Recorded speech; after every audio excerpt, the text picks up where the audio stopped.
I knew it. The open mouth was closed back by blood, and the unlucky black goat lamented twice in its heart, deeply regretting why it had come out to join the fun. Meanwhile, Leon, who realized something was wrong, changed his expression drastically. Before the red-haired director could pounce over, he quickly bit the crucial tool that threatened her. I knew it! Grabbing the outreached palms with both of his hands, with a firm grip of 20 fingers, Leon prevented the red-haired director from grabbing the soaking wine pearl and glared at her angrily, tongue-tied, saying, You never stick to the rules. Don't move. If you dare, I'll lick this with my tongue. Damn. He realized it, watching Leon teasingly act as if he was about to lift his tongue and lick the round pearl in the air. The red-haired director clicked her tongue in frustration.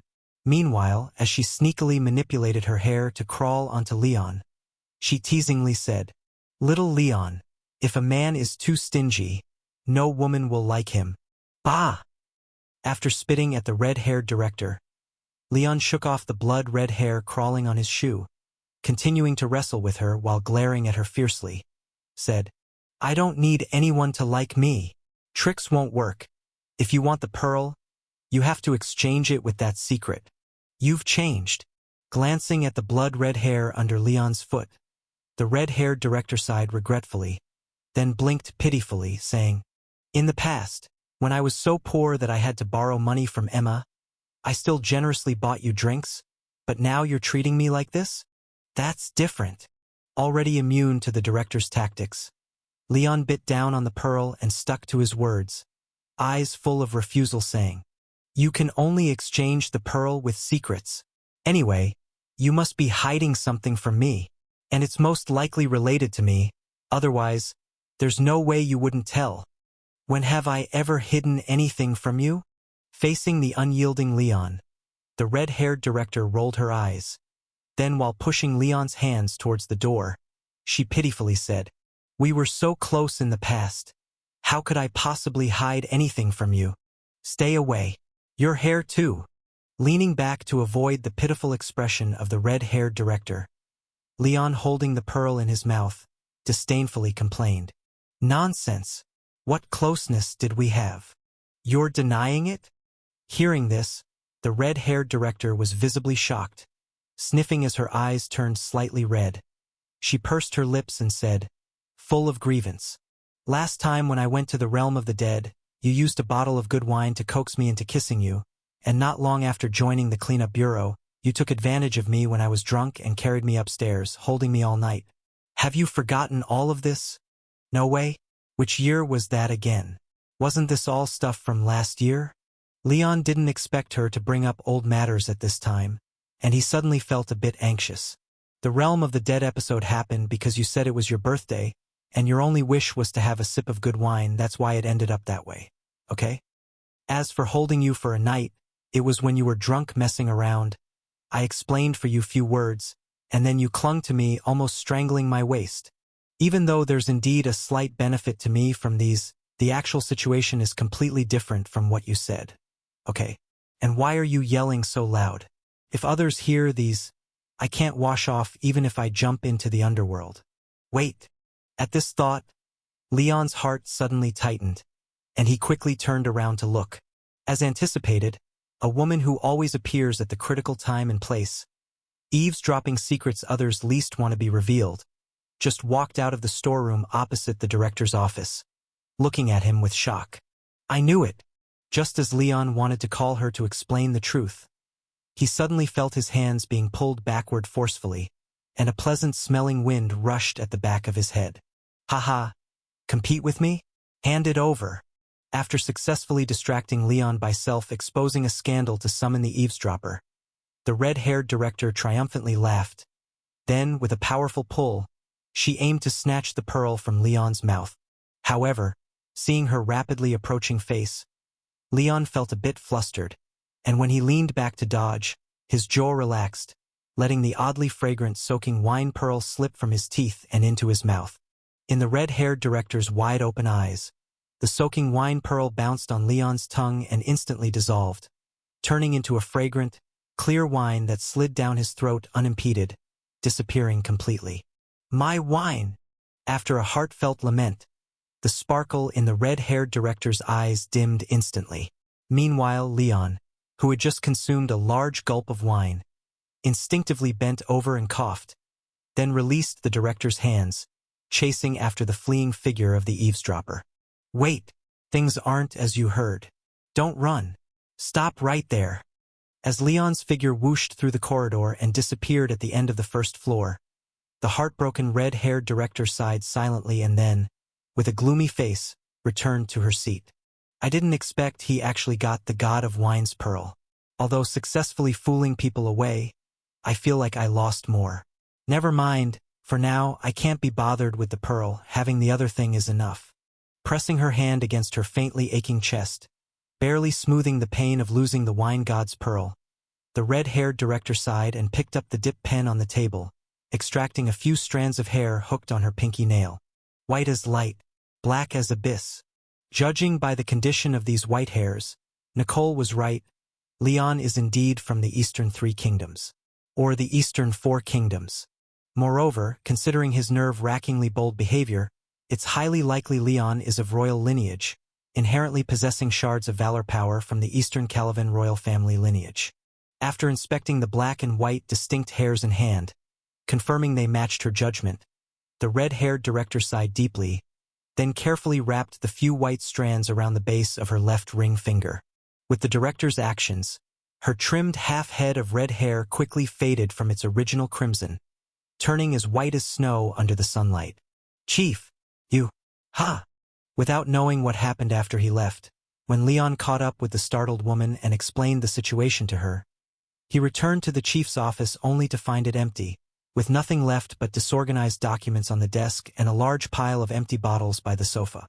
"Leaving so soon? Did your replacement arrive and you left already?" Utilizing the sole vision of the black goat, Leon checked and confirmed that the red-haired chief had indeed departed, causing him to shake his head in resignation. He then went upstairs to check on the ant nest situation just to be sure. And as it turned out, the chief was quite reliable when not drunk. She likely left the access permissions for the Virgo Palace as well, as a dense mass of slaughter blood hair, smelling of the sun, sealed off the 5th and 6th floors of the subdivision far more thoroughly than usual, by a factor of 10 times. Judging from the aura emitted by the slaughter blood hair, her successor could probably wait a month before coming. The power left by the chief would last until then, and even if 10 to 8 true gods came down, it would take them at least a week or two to break through. All right then. Seeing that the chief had made adequate preparations, it didn't seem like a rushed decision, so Leon said nothing more. Given the chief's level, and with the Slaughter King Association lying low and the realm of the dead undergoing shifts, the present world was as safe as a back garden to her.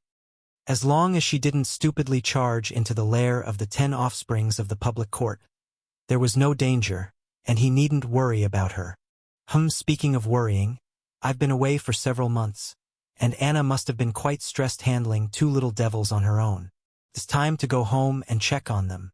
After tidying up the empty bottles in the chief's office and casually taking them to the garbage collection point at the police department, Leon found a corner where nobody was looking and stepped into a window. Although there were public carriages to go home from the bureau, this way was faster and saved on fare, so traveling through the mirror world was more pleasant. However, after Leon made several transits through the mirror world and emerged from a small mirror at a stall around the corner of Bridge Street, he was startled by what he saw. Somehow, Bridge Street, which had always been quiet due to its location in the old city district of the capital, suddenly became lively. Though it wasn't bustling with people, its appearance was markedly different from before. The stone street, once marked by moss on both sides, seemed to have undergone a thorough cleaning and scrubbing. The slippery moss was scraped away, and even the uneven bricks worn smooth by pedestrians' years of treading were meticulously repaired. This once bumpy road that I always dreaded while taking a carriage has been transformed, and the somewhat shabby facades of shops along the road have been mostly renovated, with the weathered signs replaced by something like glass light boxes.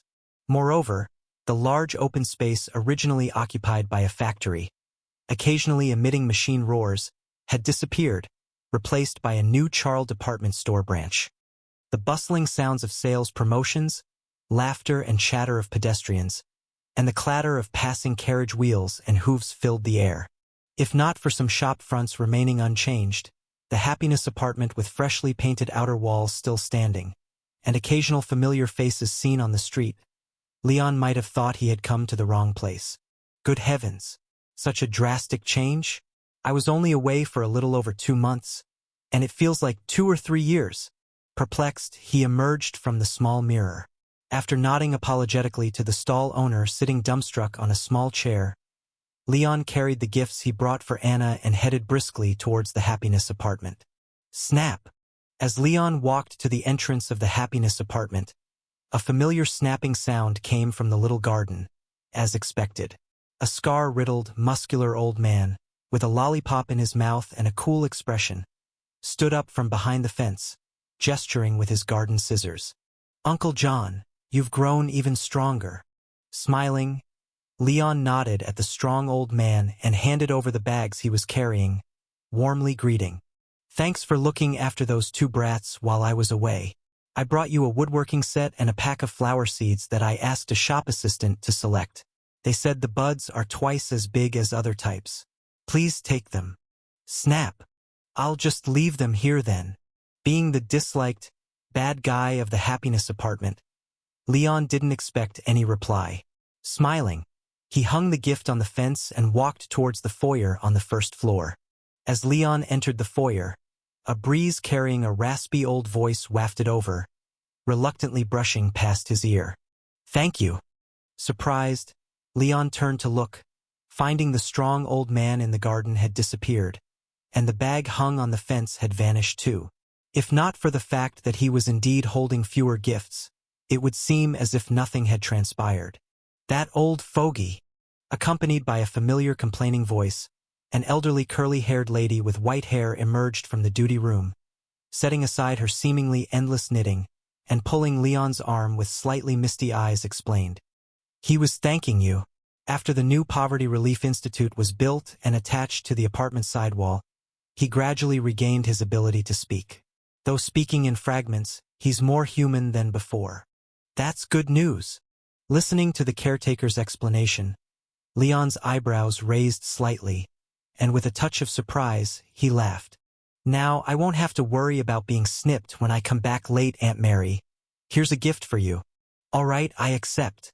Receiving the small bag from Leon, the caretaker didn't rush to see what it was but examined Leon's figure, patted his arm, and cheerfully but with a hint of regret remarked, "You seem a bit sturdier and taller since your work trip. I'll have to adjust the sweater I knitted for you. Then I won't be modest with you." Smiling, Leon promised to accept the sweater and chatted a bit more with the caretaker. Just as he was about to head upstairs, she held him back and playfully hinted, "You seem to have brought too few gifts." "Huh. Your wife just went up with 2 accountants, supposedly to see your brother and sister, and to check the accounts." Amazing." After reviewing the financial report sent over by the official, and finding that the results were exactly the same as the dividend details she had received a couple of days ago, handwritten with children's crayons, Queen Veronica couldn't help but raise her head, looking at Melanie with a face full of incredulity. "Not a single number is wrong. And isn't your return rate a bit too high? The royal family's money I invested in those companies, engaging in large trades with the northern region, only fetched around 40%, and you managed to push it to almost double in one go. That's still low." Facing her sister-in-law and her current biggest financier, Melanie, after a little grunt, shrugged her smooth, shiny nose, and said with a bit of pride, "The companies you invested in mainly supply goods. Making money isn't the primary goal, but I'm different. If I had more money, could hire more people and handle more orders, it might have increased by over 50%. Could still increase by 50%? After hearing Melanie's words, Veronica, initially thinking she was just humoring the kid, couldn't help but raise an eyebrow, a hint of genuine surprise appearing in her eyes. Though the so-called dividends provided by Melanie were kids' play and insignificant compared to the wealth she held, not even a tiny fraction of it, the return on this investment was indeed extraordinarily high. Even her official, after reviewing it, said that this kid's operation technique was clumsy, but her insight was outstanding. Even if she, under the same conditions as Melanie, didn't exploit the power in her hands, the returns could be just these. And if Melanie was telling the truth, if this kid could secure another 50% on top of the current return, wouldn't it mean that her capability in this area has already rivaled or even exceeded that of her well-trained official? Care to elaborate? Gazing at Melanie's proud little expression, and vaguely feeling that she isn't just shooting from the hip, Veronica couldn't help but become intrigued, extending her pinky with a smile and making a pinky promise. Tell me how you managed to achieve a twofold return. Auntie is very interested. Moreover, if you can increase another 50% on the existing basis, Auntie will invest double in your next round. Okay. Faced with the financier's offer for further investment, Melanie couldn't help but perk up, quickly extending her soft little finger and hooking it onto Veronica's pinky, then earnestly giving a thumbs up for a seal, and confidently said, "When I was called to the office for a loving help session, I saw the newspaper on Teacher Victor's desk, knowing that you ordered most factories to be moved out of downtown. Especially those noisy and stinky factories, they must be moved to the outer city's industrial area, and there happens to be one at the end of Bridge Street where I live, so it's definitely moving too." Very nice. Nodding slightly in acknowledgement, Veronica blinked and followed up. But what does this have to do with borrowing money to buy fluorescent agents and light bulbs, assembling those light boxes and signs? It's very related. Melanie wrinkled her nose, showing a look of naturalness, saying, "Bridge Public School is the best school in the old town, even ranks high in the new town, with a pretty large fixed flow of people almost every morning, evening, and noon. Auntie, don't you think something's missing around Bridge Public School?" Missing something? After pondering for a moment upon hearing this, Veronica Princess slightly got the gist and responded, "A commercial street?" "Exactly." Nodding her little head, Melanie tilted her head up, her eyes sparkling. With so many people passing by every day, logically speaking, there should have been a commercial street a long time ago, but there's always a factory at the end of the street that occasionally operates, not only noisy but also emits black smoke every day, and occupies the place with the most traffic.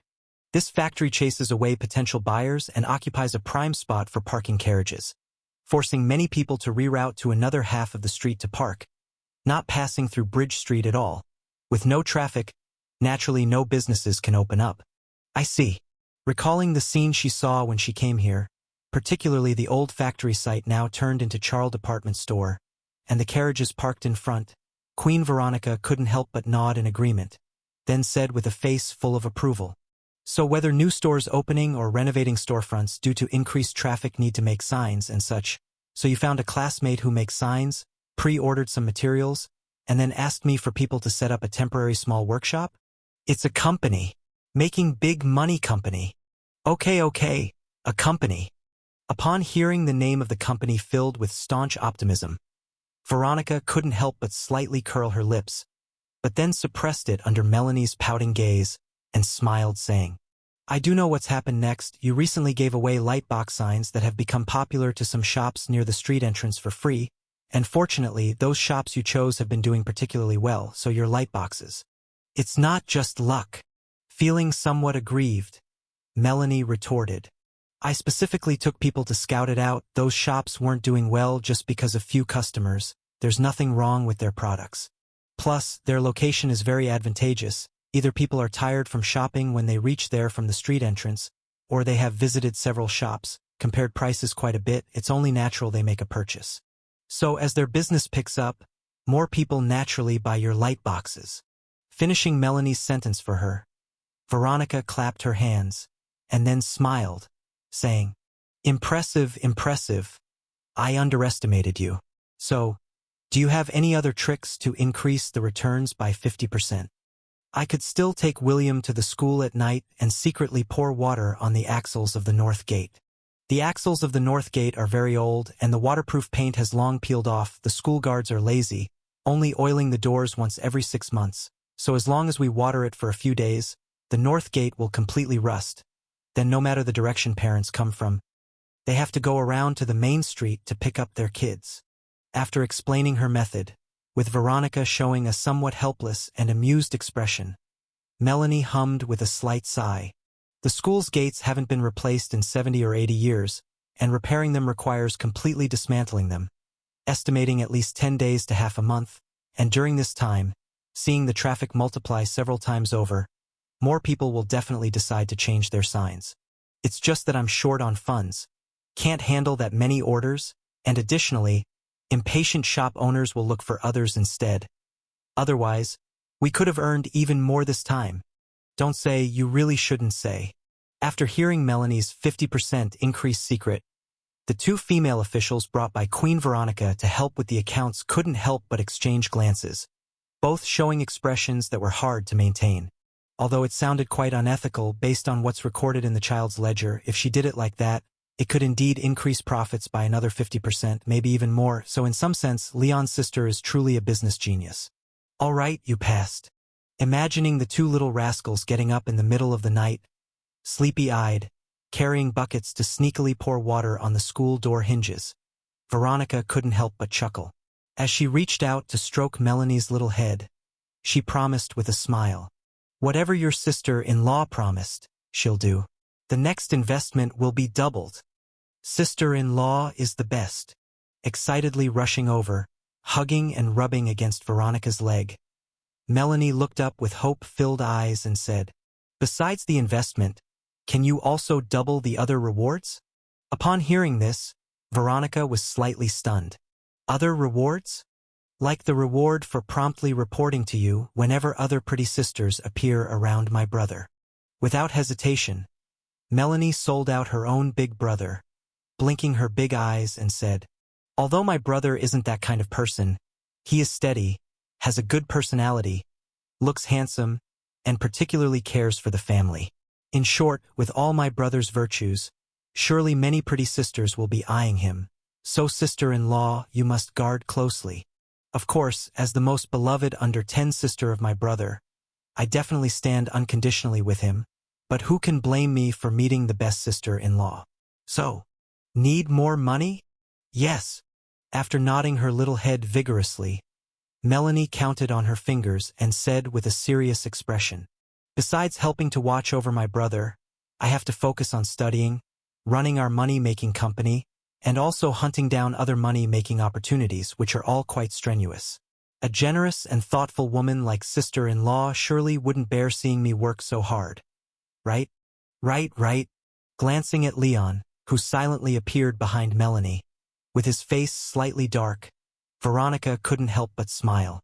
She then leaned down, lightly pinched Melanie's little cheek, and said teasingly, "You little money grubber.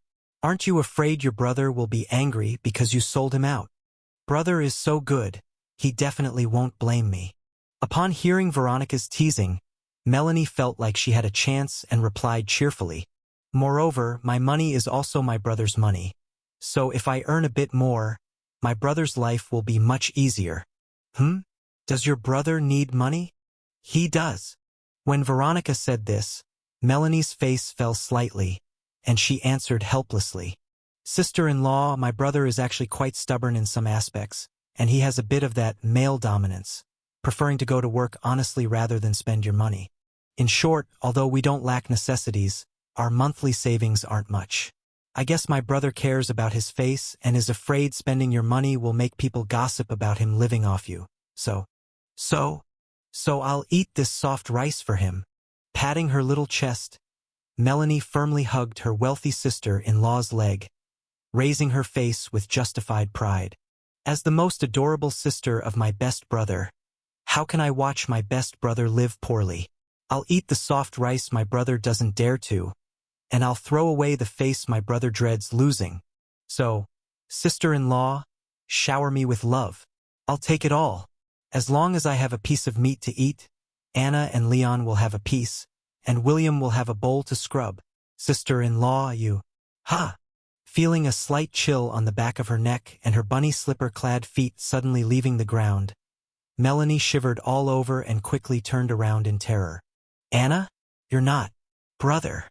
Seeing Leon behind her, who had picked her up, Melanie's eyes first lit up with joy, but remembering what she had just said, she quickly shrank her neck, blinking and speaking softly. "Brother, you're back. When? When did you come back? Since you and William poured water on the school gate." "Oh no." Seeing Leon's narrowed eyes, Melanie couldn't help but panic. Though her brother wouldn't bear spanking her, he certainly wouldn't hesitate to complain to Anna, and it looked like today's spanking couldn't be avoided. "Don't be mad. I was just fooling around with Melanie." Gently lifting Melanie from Leon's hand by supporting her armpit, Veronica restored Melanie onto her lap, who was switching her eyes restlessly, and then exclaimed with amazement, "I don't know how you taught them. These two little ones are each uniquely gifted. One knows things, and the other knows people. They're real prodigies. Even without the platform we provide, they'd likely grow into remarkable people." Know things? Know people? Put simply, they both have extraordinary insight, merely focused differently. Both possess rather mature logic. Pinching Melanie's cheek affectionately, Veronica explained, "William may appear lacking in social skills, but he's gifted at seeing connections and pinpointing the key solutions amongst overwhelming information. Melanie, on the other hand, may lack William's insight, but she excels at understanding people. This child seems naturally attuned to others' desires, guessing their choices when faced with dilemmas. Like keeping an eye on you for me." After openly admitting to the bribery of little spies, Veronica smiled and said, "Initially I wasn't sure, but now I am certain she's onto me, understanding from the start that I wasn't truly vested in keeping tabs on you. Rather, I sought reasons to bond with her and get closer to you and your family. Thus, she was purposefully aligning with me. As for the recent antics, instead of truly craving money, she was pulling strings to assist you in bonding me, so while I was indulging her, she was indeed indulging me. But she does indeed love money nonetheless." Yes, sister-in-law is right." Amidst Leon's skeptical gaze, Melanie, who was secretly relieved, couldn't help but nod repeatedly, seriously agreeing. "That's exactly the kind of genius I am. So, I didn't betray my brother at all. The reason I accepted sister-in-law's offers was purely for my brother's family harmony. There's absolutely no personal motive. Or if there is, it's not much. If you hadn't added that last sentence, I might have actually believed you." Watching Melanie's eyes darting around, probably scheming something again, Leon shook his head helplessly and asked, "Where's Anna? Why isn't she at home? Escaped?" Seeing Leon change the topic, knowing she was off the hook, Melanie couldn't help but feel a wave of joy and promptly answered, "Anna went to work. She started working at the charitable asylum as soon as it opened, getting a paycheck. Whenever William and I are at school, she goes over there to help out. She wasn't supposed to work today, but somehow, a lot of elderly people with gray hair came in all at once, even filling the hallways. They were really short on staff, so Anna had to go help out. Then I came over."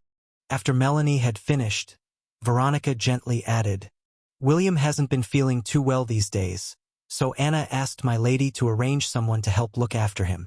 Since I had time today, I sent some people to the charitable asylum to assist and came over with the doctor for a checkup." "William isn't feeling well?" "Don't worry, it's just a slight fever." Seeing the slight worry on Leon's face, Veronica softly explained, "Children have weaker constitutions, probably caught a chill at night. After taking 2 small doses of alchemy potions, he's already recovered from the fever. He just fell into a deep sleep in the other room." "I see. It seems William just has a common cold, or else Anna would never have felt at ease and would definitely have come back to take care of him herself." Using the black sheep's soul vision to sneak a look in the room, ensuring William's soul was fine, merely in a deep sleep, Leon finally felt relieved. As he turned to Melanie, about to ask what had happened around home these days, Veronica's eyebrows slightly furrowed, and she leaned in close to sniff him. "What's up?" He lifted his arm to smell himself, confirming there was nothing odd, and asked curiously, "Do I smell strange?" "Not strange, more like pleasant." After sniffing again, Veronica frowned and said, "Leon, did you drink before coming back?" "I didn't actually drink, but I did swallow one of the God of Wine's pearls. Sort of had a bit." nodding ambiguously, as he recalled fighting with the director over the soaking wine pearl and ending up swallowing it.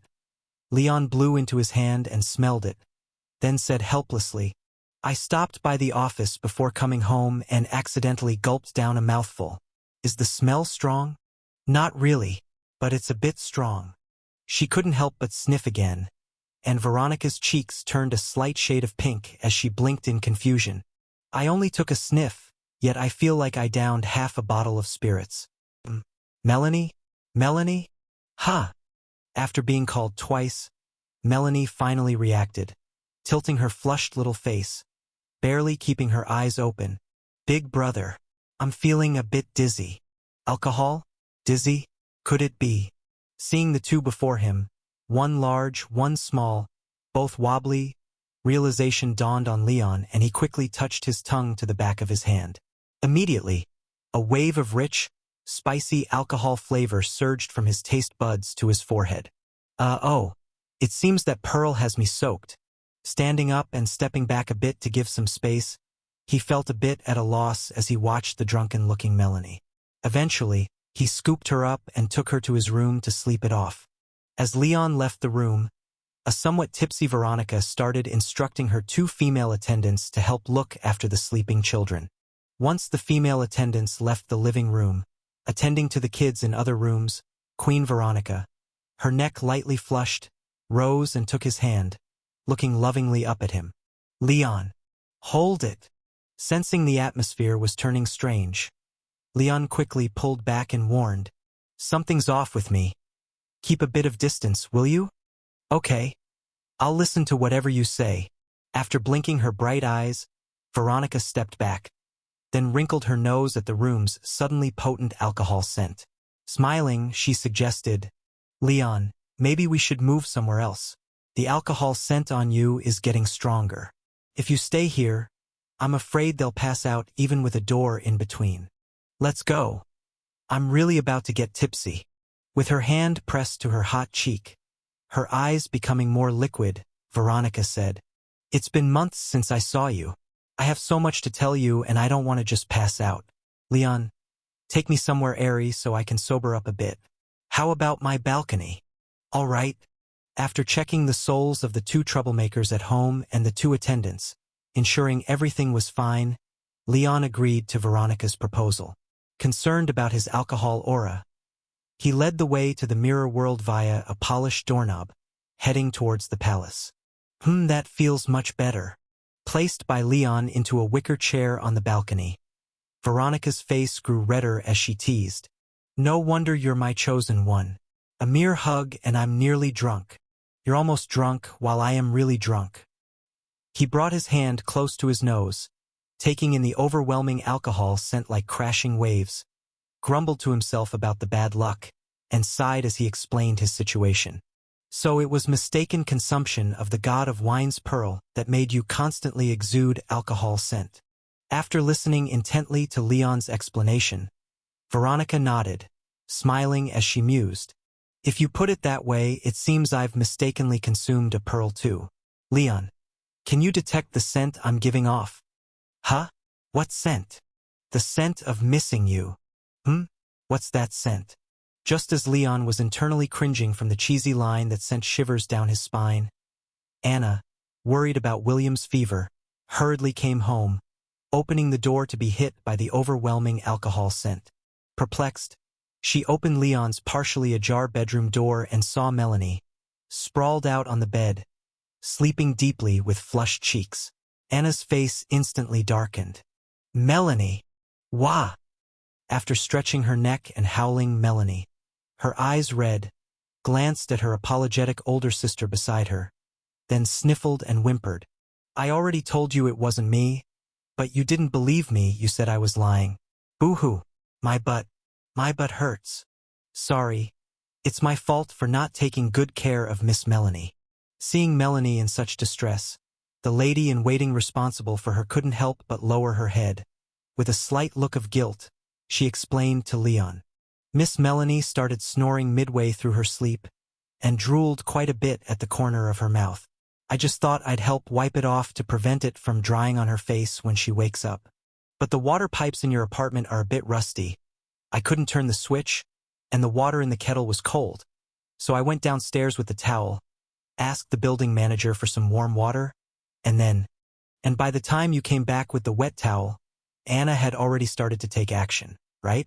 After hearing the lady-in-waiting's explanation, Leon couldn't help but wave his hand helplessly, indicating that it wasn't her fault, since ultimately it was his sister's bad sleeping habits, and she was just trying to help by wiping it off. But who would have thought that during her absence, Anna, worried about William's condition, rushed back halfway to check on them. As soon as she entered the door, the whole place reeked of alcohol, and Melanie was sleeping soundly, looking flushed. When woken up, she immediately smelled of alcohol, resulting in a beatdown on the spot. Boo-hoo-hoo, I'm so wronged. As the lady-in-waiting finished explaining, the guilt in Anna's eyes deepened, and Melanie's crying immediately grew louder, sniffling and sobbing. I was really well behaved today. I even finished my homework. I was the one who changed the wet towel on William's forehead, and yet I still got beaten. Wah-ah-ah. All right, stop crying. Although Melanie was indeed wronged, her crying was a bit over the top. Leon, feeling both amused and helpless, promised. Your sister Anna came in and saw the situation. Anyone would misunderstand. So it's all my fault. I accidentally got you tipsy. How about an increase in your allowance next month? Boo-hoo-hoo. My butt hurts. It'll go up the month after next, too. But add another month. It's a bit better, but still hurts. You greedy little rascal. Seeing Melanie extorting pocket money over her sore butt, Leon couldn't help but squint, then said with intention, how about this? For money you betrayed your big brother, planned to pour water in the school's door hinge, and even asked your sister-in-law for. Not expecting that the conversation was going well and Leon suddenly flipped the table. Melanie immediately screamed twice, covering the critical part of the issue, then twisted her little butt twice with a face full of surprise. It doesn't hurt anymore. Suddenly it doesn't hurt. All better. All better. Really better. Seeing her brother's expression of mock amusement, coupled with her sister Anna's gaze shifting from guilt to suspicion, Melanie couldn't help but regret negotiating too high, then blinked and said, there seems to be some noise inside. William might be awake. I'll go check on him. All right, go on. Letting the timely surrendering Melanie go without exposing her threat to mooch off her sister-in-law, Leon held back Anna, who wanted to chase after her, smiling as he persuaded. Let it go.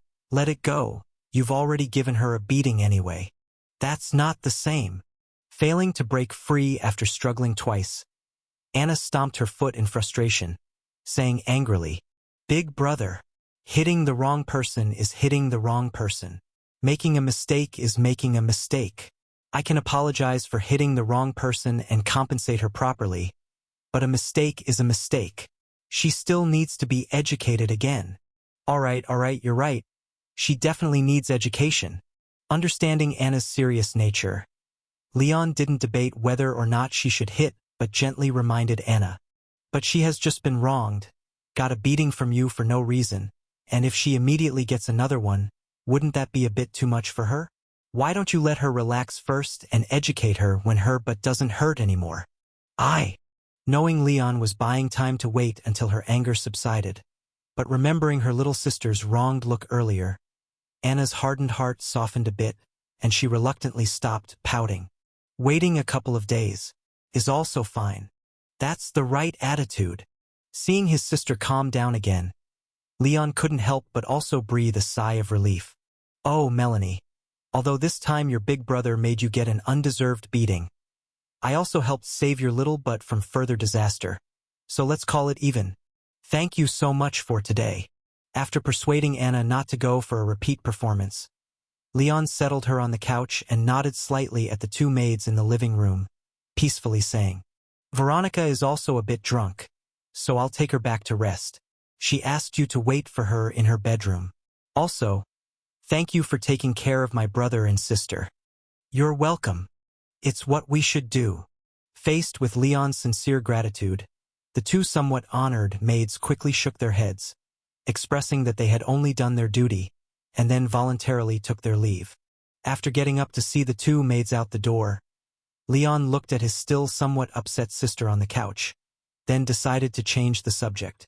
By the way, Anna, did something happen today? Why did the charitable asylum suddenly accept so many people? I'm not really sure. Hearing Leon's question, Anna couldn't help but furrow her graceful brows, then glanced towards William's room, answering with some concern. Since this morning, for some unknown reason, a lot of people suddenly came down with low fevers. The new hospital on Red Brick Road couldn't accommodate them all, and worried it was a major outbreak. They had to disperse and isolate them nearby, arranging for them to stay in some of the large public facilities. Low fever? Leon was momentarily taken aback by this information, then instinctively asked, "An infectious disease?" "No." Anna shook her head and replied, "If it were an infectious disease, I wouldn't come back home but stay at the charitable asylum to organize isolation. A lot of doctors have repeatedly checked and confirmed that the symptoms of these people with low fevers aren't infectious and don't even put any strain on their bodies. It's just a simple, persistent low fever with maybe a little dizziness." "Oh, right." As she said this, it seemed she remembered something, looked up at Leon's head, and asked with some concern, "How about you? Do you feel like you have a fever?" "I'm having a fever?" Unexpectedly hearing such a strange question, Leon couldn't help but raise his hand in confusion and touched his forehead. "Compared to usual. Seems indeed a tiny bit warmer, but if I go out on the balcony and let the wind blow, my body temperature can drop by 2 degrees. This small change, not even half a degree, should be considered normal temperature fluctuation, right?" "Are you having a fever too?" Seeing Leon touch his forehead without saying anything but showing a somewhat strange expression, Anna couldn't help but tense up immediately, stood up, walked over, and with slightly cold hands, checked Leon's forehead temperature. "I'm not sure if it counts as a fever, but it seems a little warmer than usual." While confirming Anna's temperature hadn't changed, Leon felt relieved as she measured his forehead temperature.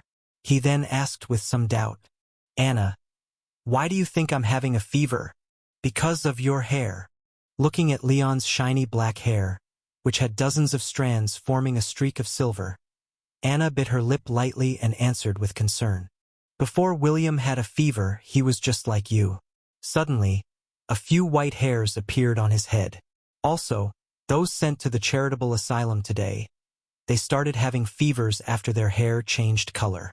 Upon hearing Anna's words, Leon frowned slightly, feeling that this situation was likely an anomaly. He began to touch his hair again and, with furrowed brows, asked further, "Besides a small part of the hair changing color, are there any other similarities among those sent to the charitable asylum because of low-grade fever symptoms?"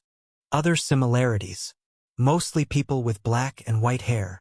Thinking along with Leon's words, Anna replied somewhat uncertainly, "I helped settle more than 40 people, among whom over 40 had black or white hair, and only 3 had blonde or brown hair.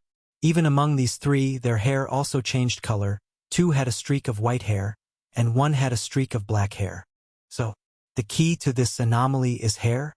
After touching his hair for a long time without detecting anything unusual, Leon's frown deepened. Just as he wanted to continue asking, slipper sounds on the floor suddenly came from the inner room. "Big brother." Having not been inside for long, Melanie came running out again, clenching her small fists nervously. "William seems to be having a fever again. Should I change the towel for him? Or give him some more medicine?" "Fever again?" Hearing Melanie's words, Leon in the living room couldn't help but tense up. He immediately stood up and walked towards the inner room. As he was about to check, a small head, slightly feverish, peeked out from behind Melanie, eyes half open, and said, "I'm fine. Honestly, I feel okay. Not as serious as she says." "No way. This isn't about whether it's serious or not." After going over to touch William's forehead and confirming that he was indeed having a fever again, Leon decisively turned around. "Anna, you take them." "No, you all stay here." I'm going to catch those 2 female officers and have them bring Ellie too. For now, don't go to the charitable asylum. I'll arrange for Veronica to send people and antipyretics. Also, I need to head back to the bureau for a bit. I won't be eating at home today. If I have more travel, I'll have Veronica send someone to notify you. All right. Though Anna didn't understand why Leon was doing this, she understood from his serious expression that there was definitely something wrong behind this moderately scaled low-grade fever syndrome. So, she went over to hold the hands of the 2 puzzled little ones and then reminded Leon, who was fetching his coat. Brother, remember to stay safe. Don't worry. After putting on his coat and quickly leaving home, Leon entered the mirror world immediately, traveling rapidly through the mirrored surfaces to catch up with the 2 female officers. Meanwhile, a mess of information, like scattered pieces of glass between different stores and buildings, clashed and converged in his mind, gradually forming a clear road. This anomalous event might not be limited to the capital, but the entire real world. As for the anomaly's source, there's a 90% chance it's related to the Twin Kingdoms. Recalling the secret that the red-haired director refused to disclose and the prophecy left by the Aquarius director, Leon couldn't help but feel a slight unease in his heart. The last time the old Aquarius climbed up to the Watcher's Palace, he came back once, kidnapping me into the Aquarius Palace to replace him as director and giving me 4 cryptic prophecies. After that, his will has been holed up in the Aquarius Palace as a shut-in. He hasn't made any movement since. The contents of those 4 sentences prophesied 4 potential disasters caused by the Slaughter King Association, the melting of the hexagonal snow mountain in the Northern Kingdom, succession issues in the Witch Kingdom, the kingship of the Thousand Sails maritime country turning into a dead zone, and a large-scale massacre in the Twin Kingdoms. Among them, the situations with the Northern Kingdom and the Witch Kingdom were barely handled by myself. However, there was a mistake with the Thousand Sails maritime country. The entire kingship was dragged off by the overlords of the Dead Realm and is still stuck in the City of Regret, unsure how to retrieve it, with only the Twin Kingdoms left without any movement yet. Based on the intelligence gathered during casual chat from the branch chief of the Aquarius Division, among the remaining Twin Kingdoms, most citizens of the West Calavan Kingdom have white hair, whereas the citizens of the destroyed East Calavan Kingdom were mostly black-haired, which matches perfectly with the hair colors present among those experiencing low-grade fever symptoms. In addition, I vaguely remember to mention that many black-haired citizens from other kingdoms in the current world are descendants or offspring of the former East Calavan Kingdom. Coincidentally, both William and I are black-haired, suggesting that this low-grade fever syndrome might be targeting individuals with blood ties to the Twin Kingdoms. Glancing at a roadside mirror, seeing the streak of white hair at my temple, and recalling Anna's mention of fever following hair color change, Leon couldn't help but take a deep breath and swiftly entered another street-side mirror. Though it can't be fully confirmed yet, this change is very likely the handiwork of the Slaughter King Association. Moreover, Anna is certainly not the only person capable of detecting this anomaly. According to the working protocol between the Virgo Division and the Kingdom, such widespread anomalies are sure to be reported to the police department at the earliest time, and then relayed to the cleanup bureau via the police department, ultimately appearing on the director's desk. Linking all of this together, the director's sudden act of cutting off the Slaughter blood hair and leaving without a word has its explanation. Upon receiving the information and deducing the source, she decided to head to the Twin Kingdoms to settle past matters once and for all. Olivia has gone to the Gemini Kingdom to finally resolve that matter from years ago? After carefully listening to Leon's analysis and noticing his hair slowly turning white, the Taurus director's expression turned serious. He frowned and said, "That's definitely something she would do. How long has Olivia been gone? If she left immediately after I departed from her office, then it should be almost 2 days by now." Having answered based on his speculation and realizing it was difficult to find her just on his own, Leon decisively sought help from the Taurus director and anxiously asked, "Lord Taurus, with your understanding of the chief, what would she do after heading to the Gemini Kingdom?" As for her, the Taurus director pondered for a moment upon hearing this, then uncertainly said, "She would probably first go to Lily City to have a glass of sherry, eat some white cheese and cream puff, stroll around bustling places on the streets, visit the palace to see those so-called relatives, argue a bit, hit some people, snatch some money, and then find a place to sleep. Really? Seeing the disbelief on Leon's face, the tourist director helplessly said, "At least the Olivia I know is like that. When you met her, she had already been guarding the 12 ant nests for years with almost no missions. But when she was frequently on missions, this was pretty much her routine in every place she went. First, she'd try the local food and drinks, then go shopping and spend all her money. Then, because she was too pretty or for some other reason, she'd get into conflicts with some people, snatch the money from the opposite side and continue shopping, eating, and playing. After getting tired, she'd find a place to sleep, probably waking up around noon the next day. Oh dear, is the chief so relaxed?" Hearing the description from the tourist director, Leon couldn't help but twitch his mouth. Then, with a bewildered gaze, he asked, "And the missions?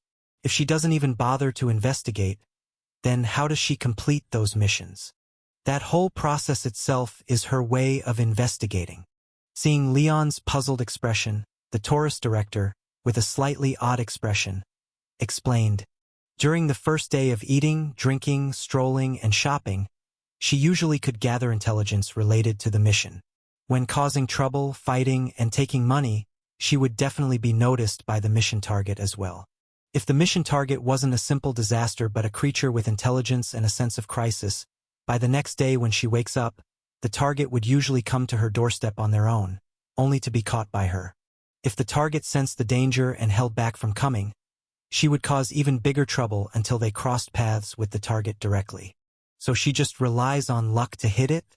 Does this sound like some protagonist's Halo? Does the chief have some sort of luck-related anomaly item? The moniker of Scarlet Hair Lady was only given to her after she used 13 ant nests to completely destroy the East Carlawin Kingdom. She wasn't called that before. Seeing Leon's confusion, the tourist director recalled the past with a slightly nostalgic expression and said, "Before that incident, Olivia's most recognized nickname was the Lucky Diva, and because of her signature silver-white long hair, some called her the Snow-Haired Lady. However, after the Ophiuchus Sub-Bureau incident, she gradually became known as the Scarlet Hair Lady. Snow-Haired Lady Silver-White Hair." At this point, Leon's heart couldn't help but be stirred as he tentatively asked, "So the chief is? She comes from the West Carlawin Kingdom, a collateral member of the royal family, and a white-haired citizen. Before she succeeded as the chief of the Virgo Sub-Bureau due to merit, she was also a first-class elite cleaner at the Ares branch." After briefly discussing the red-haired chief's past career, the tourist director said with an unusual headache, "Over the years, to ensure the absolute safety of the 12 ant nests, she maintained Slaughter Blood Hair and 32 veils in an activated state, which occupied most of her power, leaving her unable to use her original anomaly items. And now that she has temporarily relinquished ownership of Slaughter Blood Hair and no longer has to bear its consumption, although she lacks her strongest defensive means, she has regained her innate strong luck. In the past, her bizarre strong luck was already quite troublesome when she had just crossed the threshold of a true god. With her current state almost reaching 70 Leon value, her natural strong luck could almost function as a half-wish fulfillment. Considering that she also has the 32 veils that I crafted, which blocks detection, positioning, and tracking in all ways, unless someone excels at the Pisces secret technique of finding people, almost nobody can find her if she decides to hide. So even you have no solution? It's not that I can't do anything, it's that my methods can't be used on her."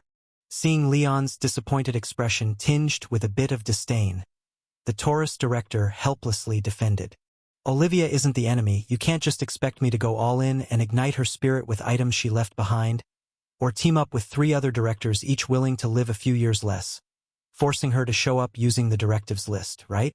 All right then." Understanding quite well the difficulty concerning his chief, Leon knew the tourist director didn't really have a means, so he proactively shifted the topic to another concern he had. "So what's happening with my hair?"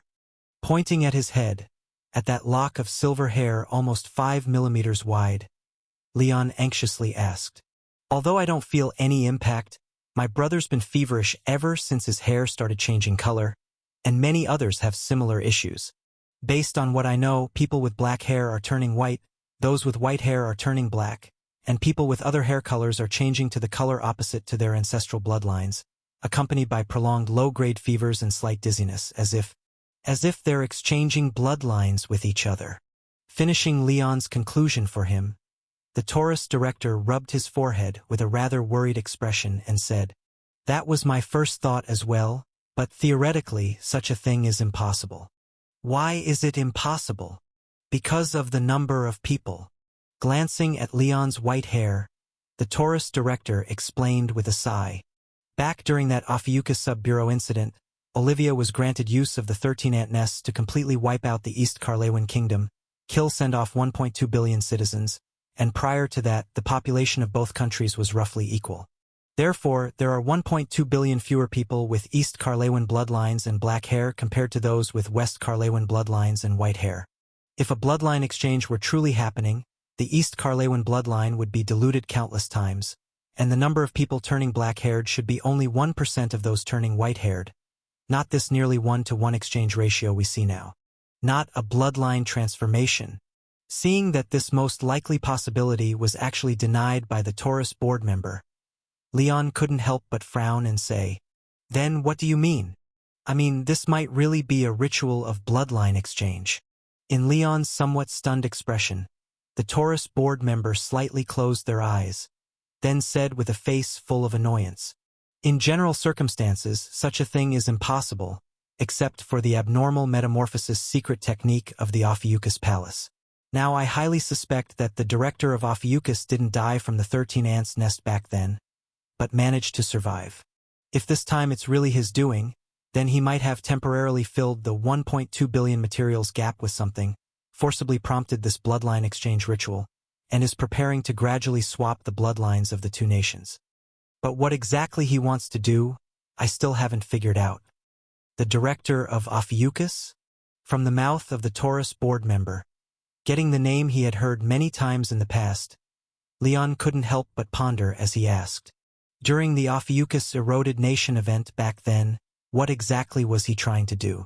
If the person behind the current low fever symptoms is really him, is it possible that he wants to try again? Back then, after a slight hesitation, the Taurus board member said with a somewhat complicated expression, "It's a very complex story. Currently, the internal story within the Bureau is that he launched a rebellion, intending to sacrifice all the citizens of the East Carlewan kingdom to ascend to godhood, and wanted to turn half the world into his divine kingdom. However, that's not the truth. It's just a narrative to avoid causing chaos.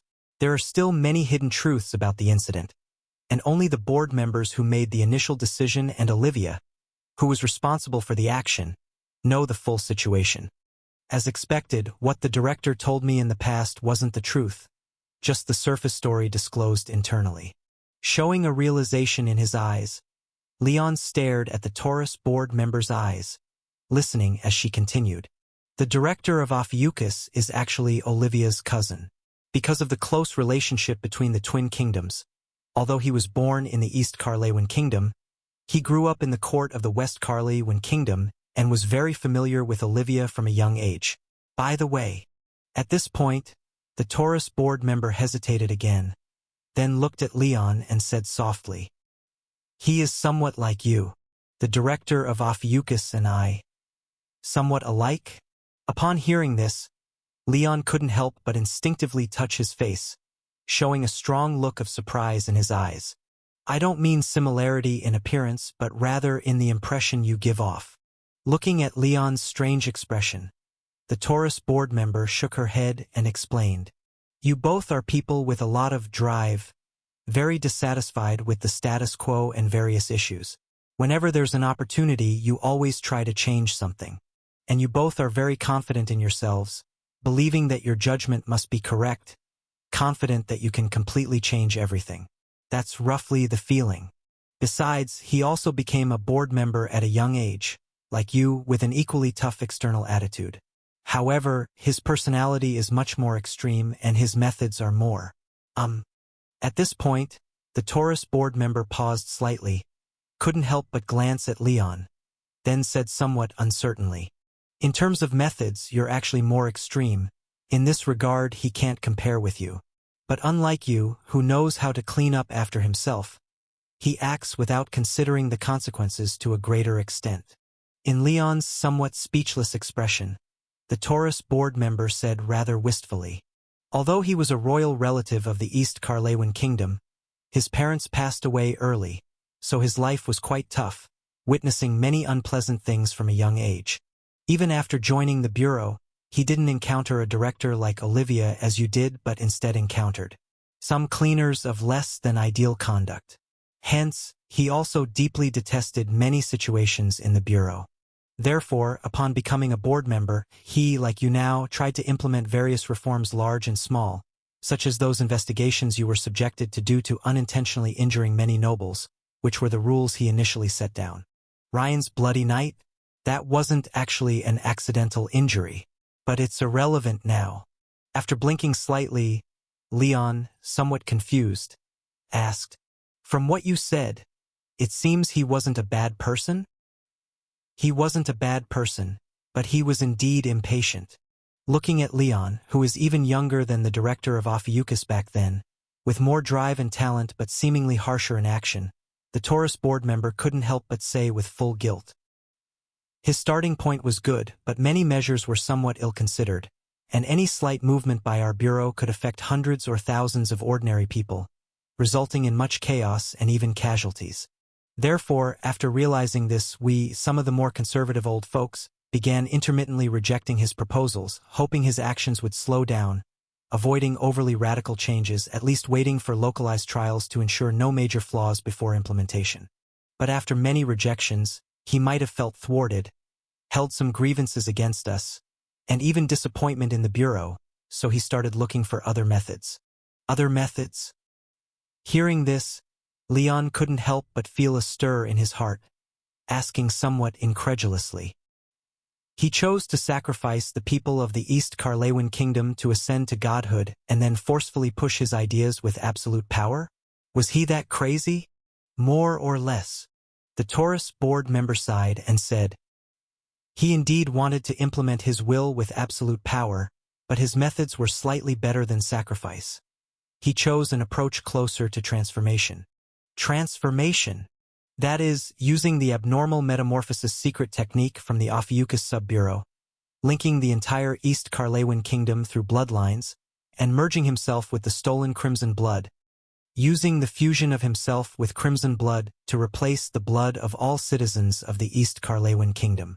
At that time, the citizens' wealth, society, territory, even the very existence of the East Carlewan Kingdom, will become a living abnormal object. And he, already at the Zodiac Bureau chief level, would thereby gain power surpassing the Pillar Gods, merging with a bunch of blood to become the blood of a nation with a population in the hundreds of millions, achieving his goals through this. Those cleaners are indeed quite crazy.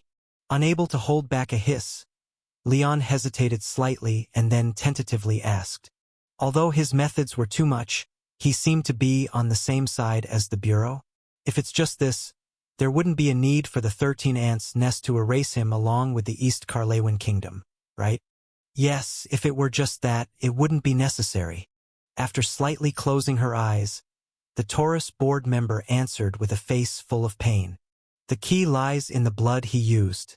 That was blood drawn from the body of one of the supreme four pillar gods, the Crimson Overlord. Only this Red King's truth contains the supreme might capable of connecting 1.2 billion red bloods.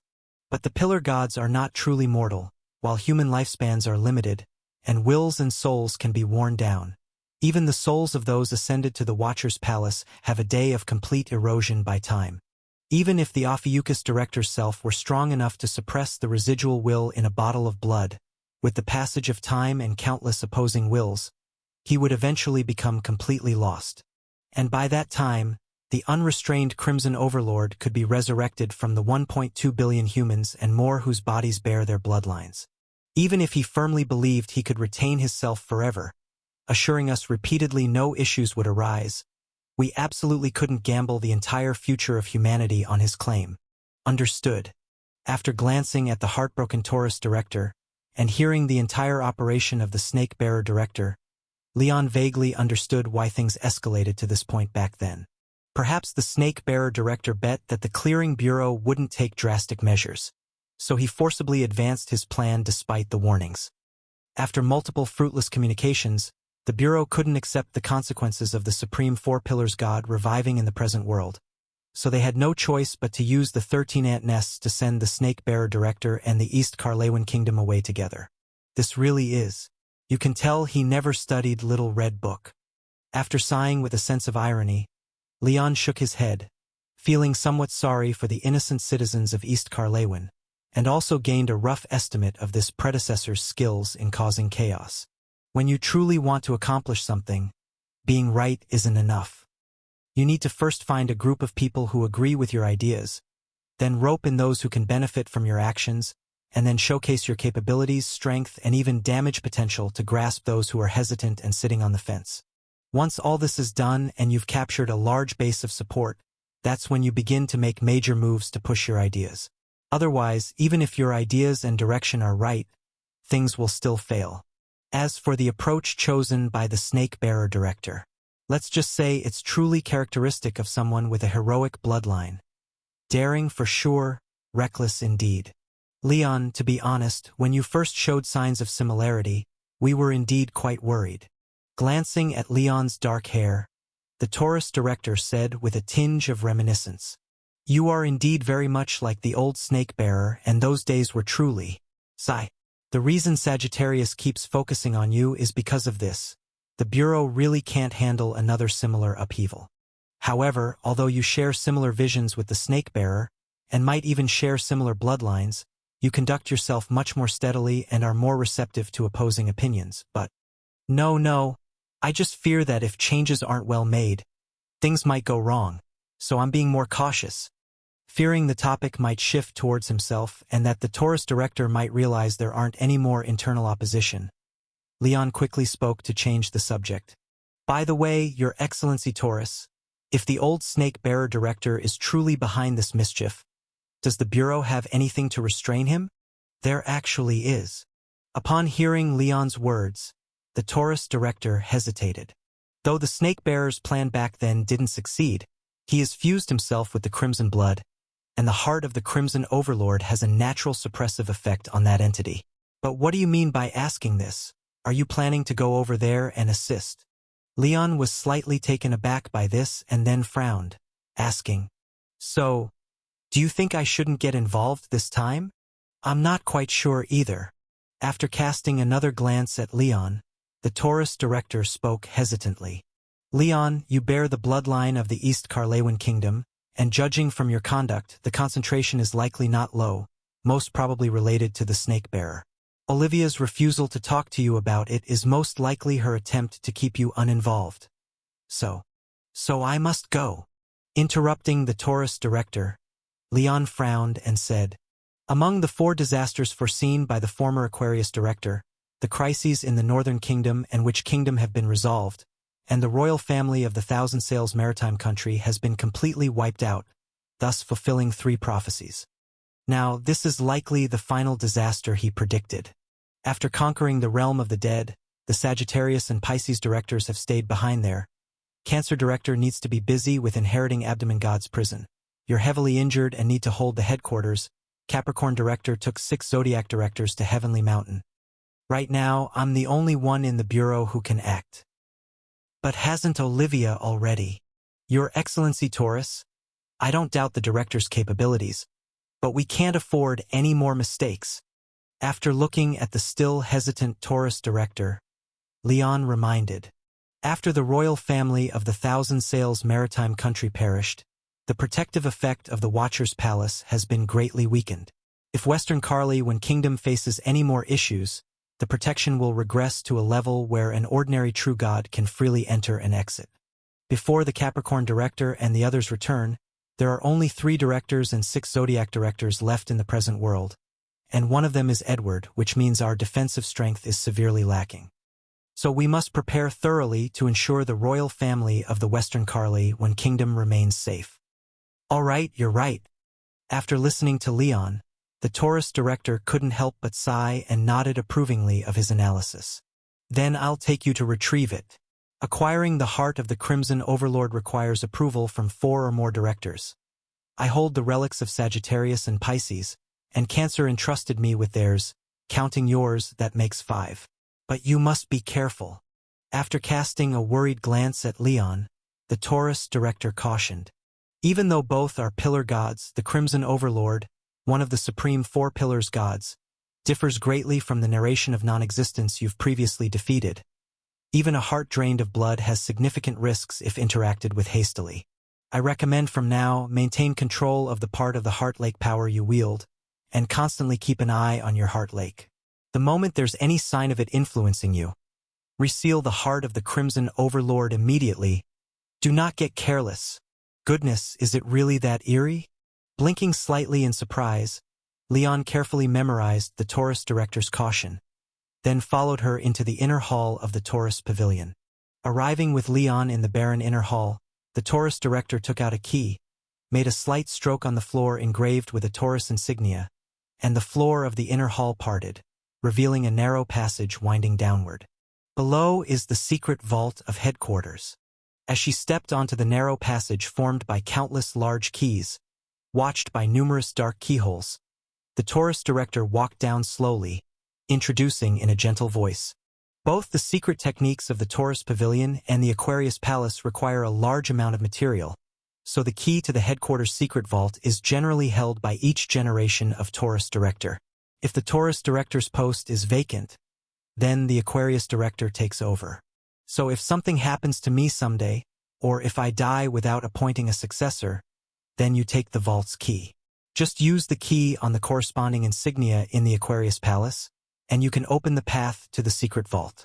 Here we are. After stopping in front of a giant keyhole as tall as half a person, the Taurus director reached out and touched the inscriptions etched inside the keyhole, then nodded slightly, inserted the key to the secret vault, and began turning it in the void. With her actions, the hollow brass keyhole immediately began to rotate clockwise, and every 90-degree turn revealed a palm-sized groove on the inside. When the 5th 90-degree turn was completed, and 5 grooves had appeared inside the keyhole, the Taurus director finally stopped, withdrew the key, and continued explaining. The number of grooves inside the keyhole represents how many directors need to consent for something inside to be taken. Except for items of the caliber of 13 ant nests and prayer wheel, generally, it only requires the tokens of 2 or 3 directors to unlock. As the Taurus director explained the rules and usage of the secret vault, she extended her hand, which continuously revealed different patterns, and lightly touched each of the 4 palm-shaped grooves. As for the tokens of the directors, they are the corresponding pattern marks automatically obtained when chosen by the Star Palace.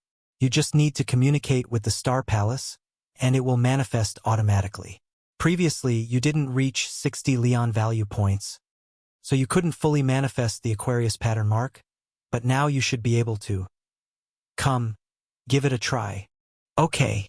Nodding in response, Leon stepped forward, mimicking the movements of the Taurus director, trying to communicate with the Aquarius Astropalace while placing his palm on the last empty groove. Click!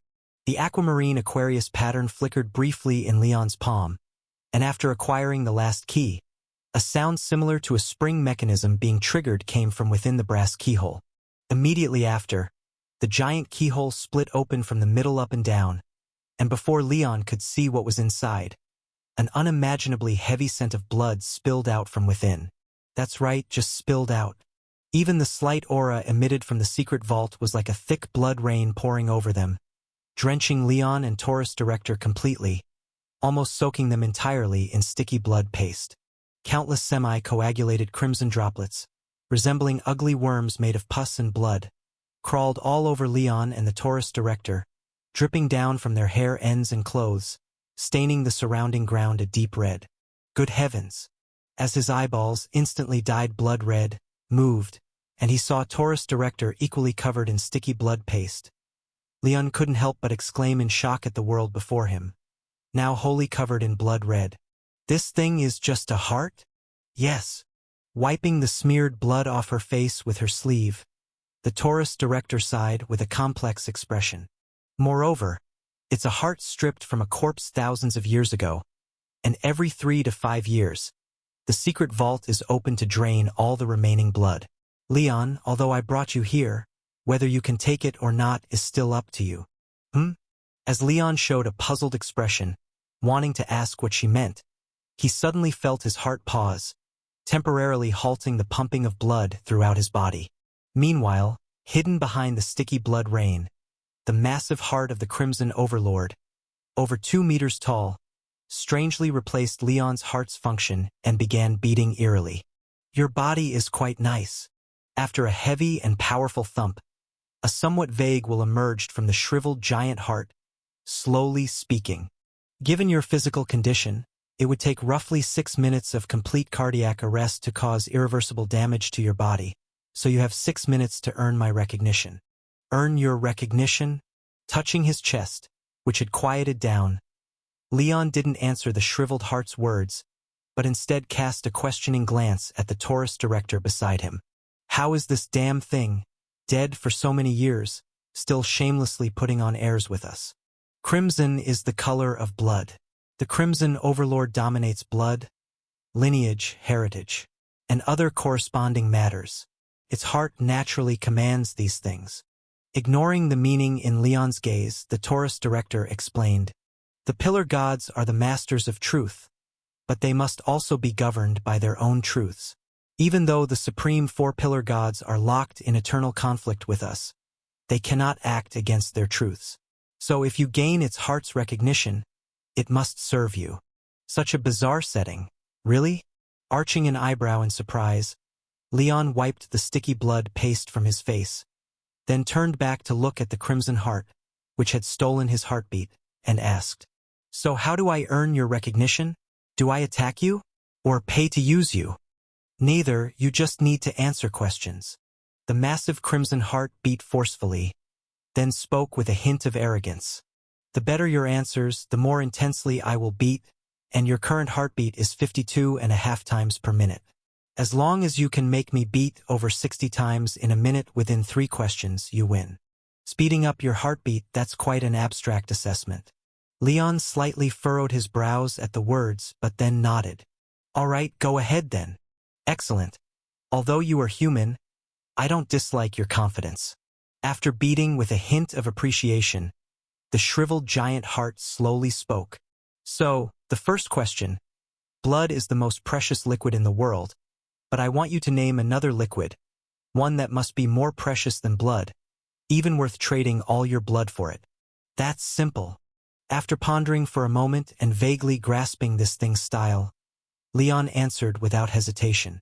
Tears are more precious than blood. To me, if it means Anna never sheds tears of pain again, draining all my blood would be worth it. Heh! After listening to Leon's words, the shriveled giant heart beat twice quickly, then spoke with a tone carrying slight disdain. A banal and dull answer, but your heartbeat tells me you're speaking the truth. Worth 2 heartbeats at best. Now, the second question. Why is blood red? Why is blood red? Leon hesitated upon hearing this. His previous answer only received a mediocre evaluation, so it might be best to switch up his answering style this time. Because of hemoglobin. Amid the confusion of the giant heart's thoughts, Leon, with a serious expression, explained, there are iron atoms in hemoglobin molecules, and these iron atoms can bind with oxygen to form oxyhemoglobin. The main color of blood derives from the state of hemoglobin binding with oxygen, with oxyhemoglobin being bright red and deoxyhemoglobin being dark red.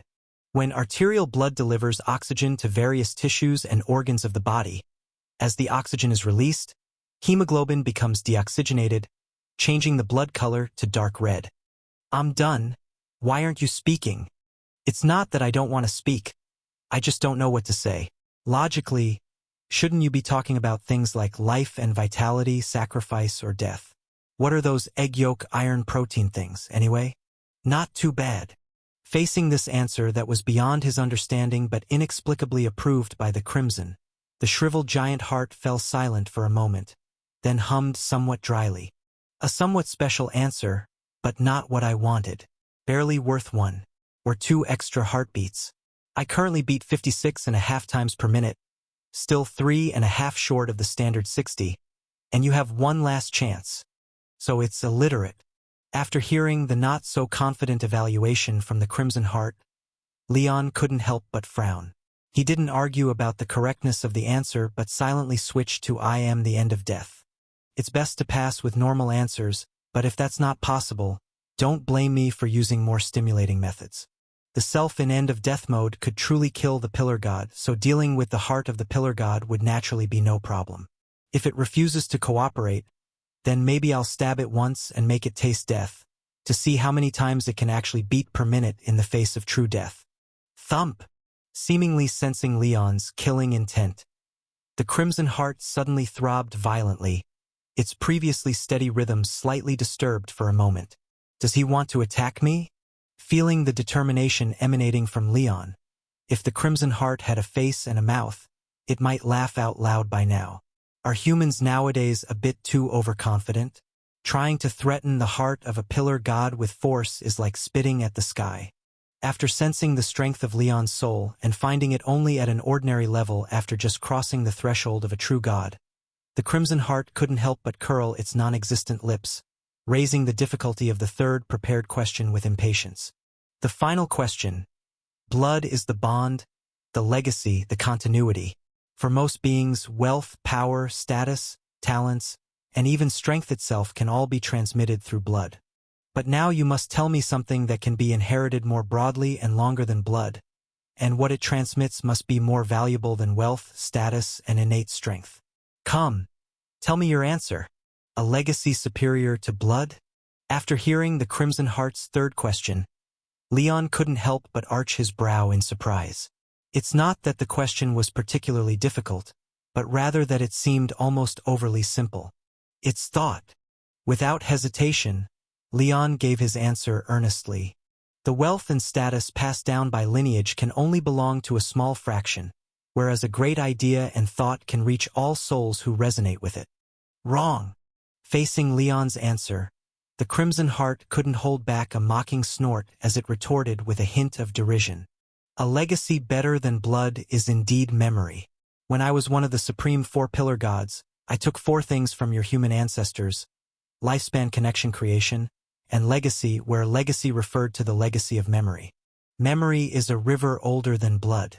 For you, who at that time still had inherited memory, the drowned became epics, the survivors turned into monuments. Each person was a recorder of ancestors and would in turn be recorded by posterity. This is true legacy. As for the thought you mentioned, after losing the ability to inherit memory, you humans spend half a lifetime acquiring the knowledge of your forebears, becoming less capable with each generation. Now you can't even answer such a basic question correctly. Enough, your answer is worthless. Not even worth half a heartbeat. You haven't met even the minimum standard, nor are you qualified to ask anything of me. You may leave. My answer isn't even worth half a heartbeat. Faced with the Crimson Heart, which retracted back into the keyhole and even withheld its vitality, Leon fell into silence. Seeing that he seemed to have failed in his discussion with the Crimson Heart, the Taurus board member beside him sighed, gently tapping Leon's back and softly consoled. It's all right, although it's just a heart, it has inherited the... Leon, what are you doing? Its answer sounds fine, but I still think mine is better. Blocking the Taurus board member from closing the keyhole, Leon pulled out the cutting silver dagger and earnestly requested, Lord Taurus, please delay closing the door a bit longer and give me a chance to persuade it. Persuade it? Shouldn't that be done with words? What does suddenly pulling out a knife mean? Confronted with Leon, who remained stubbornly misguided, the previously silent Crimson Heart couldn't help but beat again, sneering. Let him come. I just don't believe it, he dares to stab. What the hell, you really stabbed? Of course, what else? I didn't pull out the knife just to look at myself in it, did I? Under the bewildered gazes of both man and heart, Leon wielded the cutting silver dagger, slashing and stabbing the over 2-meter-tall Crimson Heart in a wild frenzy. Copious amounts of crimson blood spewed from the cracks, splattering on the ground with the dull thud of stones hitting. And as Leon swung roughly 17 or 18 times, cleaving the huge, resilient heart entirely down the middle, a massive scarlet droplet suddenly shot through the sky above the realm of the dead, plummeting with a splash into the lake below the cliff of the end. This is... This is the lake below the cliff of the end, also the end of death. Identifying the fist-sized red droplet that confirmed its existence as the Crimson Heart itself, Leon, who had also plunged into the lake, waded toward it with malice, scooping up the droplet and speaking malevolently. Living dissolves into dying, like water disappearing in water. This phrase is a bit abstract, but you can interpret it as me mastering the truth about death. My will resides at the end of death. Here, I intend to completely erase you, as effortlessly as drinking a sip of water. You have two paths to choose from. Rubbing the somewhat sticky red droplet, Leon solemnly declared. 1. Be swallowed by me, completely dissipate and return to the world. 2. Admit my answer is correct, then obediently do my bidding. Your answer. Thought is a legacy superior to blood. Repeating his stance, Leon squeezed the droplet that should jump at least 200 times a minute and cheerfully proposed. I won't bore you with grand theories. Let me provide a pertinent example.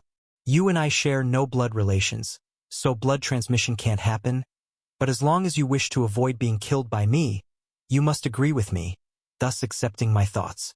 Therefore, thought transmission is indeed superior to that of blood. Would you agree or disagree? Name. The withered heart of the Red King, truth, blood, legacy. Appearance. A giant heart with a diameter exceeding 2 meters, even though most of the remaining blood has been drained. It still exudes an incredibly heavy scent of blood. Getting close will drench your whole body with plasma. Ability, Crimson Overlord, blood manipulation, heart of legacy. Cost. The heart of the Red King is unique. When using its truth and authority, your own heart will temporarily stop beating. Record. As the core component of the Crimson Overlord's body, after the Crimson King's flesh was killed, the Bureau extracted its heart and drained the blood, then placed it into the vault for preservation. After refuting the incorrect answer of the current Aquarius director during the assessment, the Crimson Heart was subjected to exceptionally cruel abuse from the opponent, dragged forcibly to the brink of death 15 times within a minute, with its heartbeat exceeding 230 times per minute at one point, eventually having to succumb to their tyranny. Evaluation. Despite ulterior motives, after being threatened by you, having been so close to death in the first 15 instances, it has plunged into boundless fear. Before it finds a way to safely escape from your grasp and avoid you forever, it can be used with confidence. Contamination value. Equivalent to the maximum contamination value of the user. The sound sizzle. Through your own observation and summary, you've gained a wealth of intelligence about the withered heart of the Red King. Your resistance to the crimson line of anomalous objects has greatly increased, allowing you to shield against certain levels of influence. It's secure, and I've got the thing to restrain the Aquarius director. Touching the slightly trembling Crimson Heart, feeling its immense fear from the heart, Leon couldn't help but nod in extraordinary satisfaction. I told you there's no need to answer any questions. Just stab it directly and it's done. Look how obedient it is now. Thank you, Taurus Pavilion. After picking up the trembling Crimson Heart and strenuously pulling it out from its original position, Leon wiped the sticky blood off his face and flashed a bloody grin at the Taurus director standing beside him with an uneasy expression. Then I'll take it first, and I'll return it after dealing with the problems in the Western Carlewin Kingdom. Fair enough. If you can manage it, you might as well keep it with you all the time. Watching Leon, who was drenched in blood and grinning like anything but a good guy, the Taurus director couldn't help but remind. Leon, I have to tell you something. Even though the Crimson Heart has acknowledged you, it's still the heart of the Crimson Overlord, originally from the Supreme Four-Pillar Gods, so you must be careful not to be influenced by it. You're right. I'll definitely be cautious. After gladly accepting the Taurus director's kind reminder, Leon casually stabbed the Crimson Heart twice, which quivered suddenly before screaming in alarm. Thought is higher than blood. You were right. Don't stab anymore. And why is blood red? Because of what egg and what iron, after they combine with something. Splurt, splurt. Ah!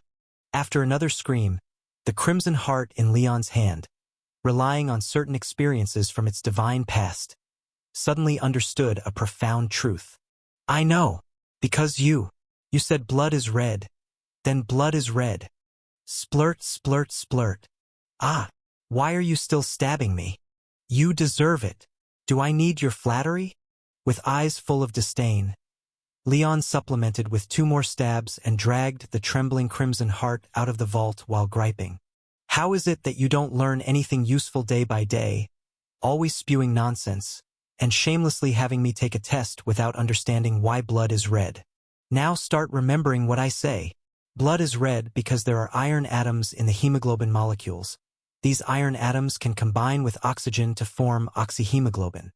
The reason why blood is red is because there are iron atoms in the hemoglobin molecules. What is hemoglobin? If you had been so genuinely willing to learn from the start, you wouldn't have needed to get stabbed, right? You memorize it first after you've memorized all the answers. I might explain them depending on my mood. Oh, with that look perhaps I've overthought a bit? Watching the Crimson Heart being stabbed every now and then, bleeding profusely, shivering like a 2-meter-tall chick, the Taurus director following behind didn't know what to say anymore.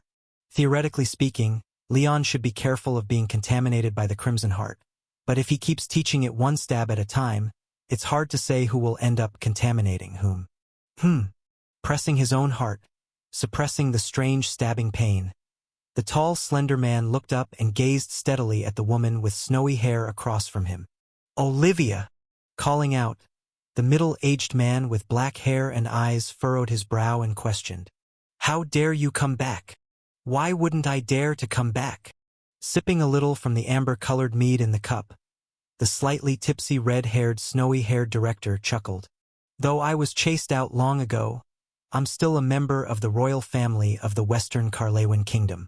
Even the king sitting on the throne now has to call me aunt, so why can't I return? You know I didn't mean that.